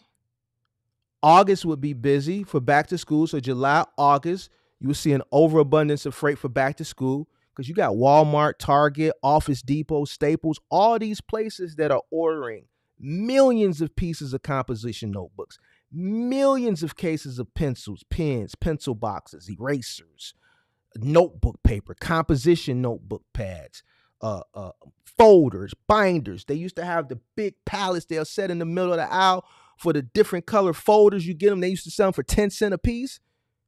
Come on, man. You don't even see that no more. Why? Because most schools now have the pads. You don't even see an uptick of freight for back to school no more. Y'all wouldn't even know it was a whole back to school season for freight.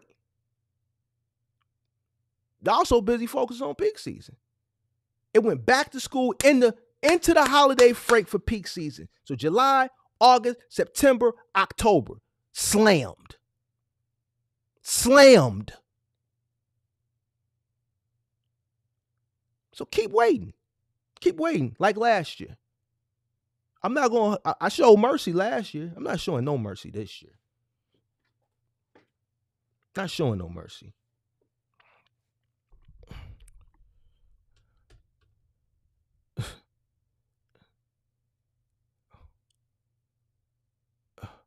I may want to do the same thing like Jonathan just did and do it the way I just got misguided by so many people, so I'll do that. That's another thing I'm going to talk about probably Thursday too, man. You got to find a coach or a mentor, or if you're going to consume content off the internet via YouTube or Instagram or wherever you consume it from, if like the guy from the testimonial the other day, just going to everybody. You got to do your research and you got to find someone that is honest and knowledgeable and has experience, and just stick with that person, because it doesn't have to be me. I'm just telling you, you know what I'm saying? Because what happens if you start consuming so much content from different creators, you got me, my experience, and then you go consume content from a multitude of people who've been in the space 2 years, 3 years, 1 year, you're going to get a lot of conflicting information. You know, some of it's going to be misinformation. Some of it's going to be conflicted because the experienced guy may have a more experienced viewpoint than the person who's been doing something 2-3 years or a year.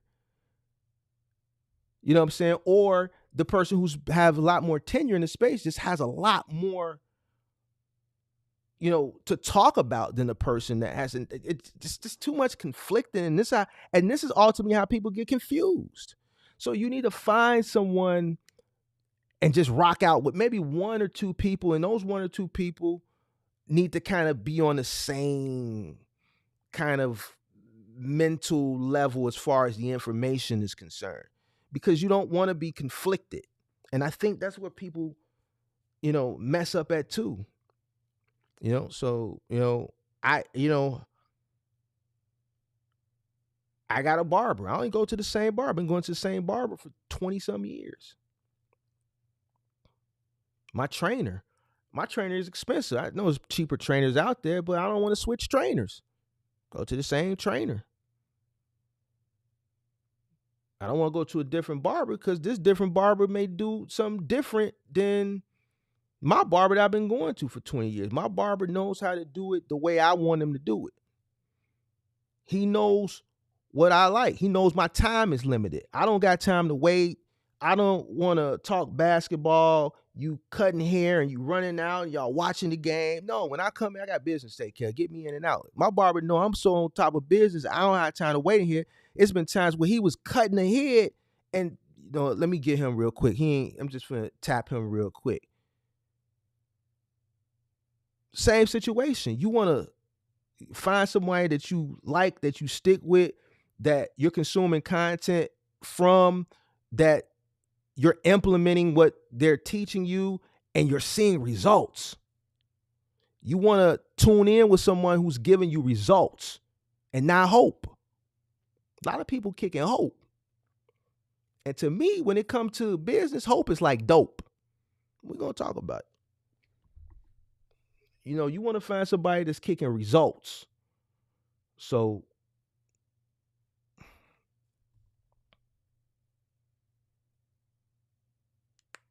and then another reason I come on here, and why I come on here late a lot of times, even though I'm coming on here to kick information and kick knowledge, I know a lot of people is out on the road. So it's a good time to talk to people, get them through the night. You know what I'm saying? Give them information, keep them woke, engage with you, get you through the night while you out on the road. So that's why I do it. And this is Saturday night. I never came on a Saturday night before, but this is information that I wanted to get out before Monday. And I knew tomorrow I got a funeral. My best friend's father passed, his stepfather passed, and I got to go do that tomorrow. So I'm going to go do that. Monday, I got a corporate exec coming on, So I wanted to get this out so it can circulate tomorrow and through the week. And I came on tonight. All right, so y'all, I appreciate y'all. I hope everybody learned something tonight. I'm going to let y'all go and enjoy the rest of y'all night. I still got 92 people in here, a bunch of likes. I think we tapped out at, 100 and something people. 100 and something people tonight I saw, which is dope for a Saturday night. I didn't expect that many people, so I appreciate y'all. Monday, make sure y'all got y'all post notifications on. I got a special guest for the Wise Men Monday at a special time. So just keep y'all post notifications on. We're going to learn a lot about double brokering. And shout out to Axel too, because Axel is the one who booked this guest for me. So me and Axel was going back and forth earlier. But the guest that I got coming on Monday, Axel is the person who actually gave me the formal introduction. And I asked Axel, I said, why don't you take the interview for your channel? Because this is a big opportunity. And Axel told me, he said, man, Mark, you got a bigger platform, so this information will reach more people. So Axel is not a bad person. I don't know why he trolls. So I want to give Axel his flowers now. And I want to thank Axel for this actual opportunity to interview this guy Monday. This opportunity wouldn't be possible if it wasn't for Axel. So Axel, if you still here, shout out to you. I appreciate you because he was selfless, because he could have took it for himself. But Axel said, Mark, you got a way bigger platform than me, and it'll reach more people. So Axel, this interview Monday is all due because of Axel. So shout out to you, Axel. I will see you guys Monday. Make sure you guys hit that like button on the way out. I'm out. Peace.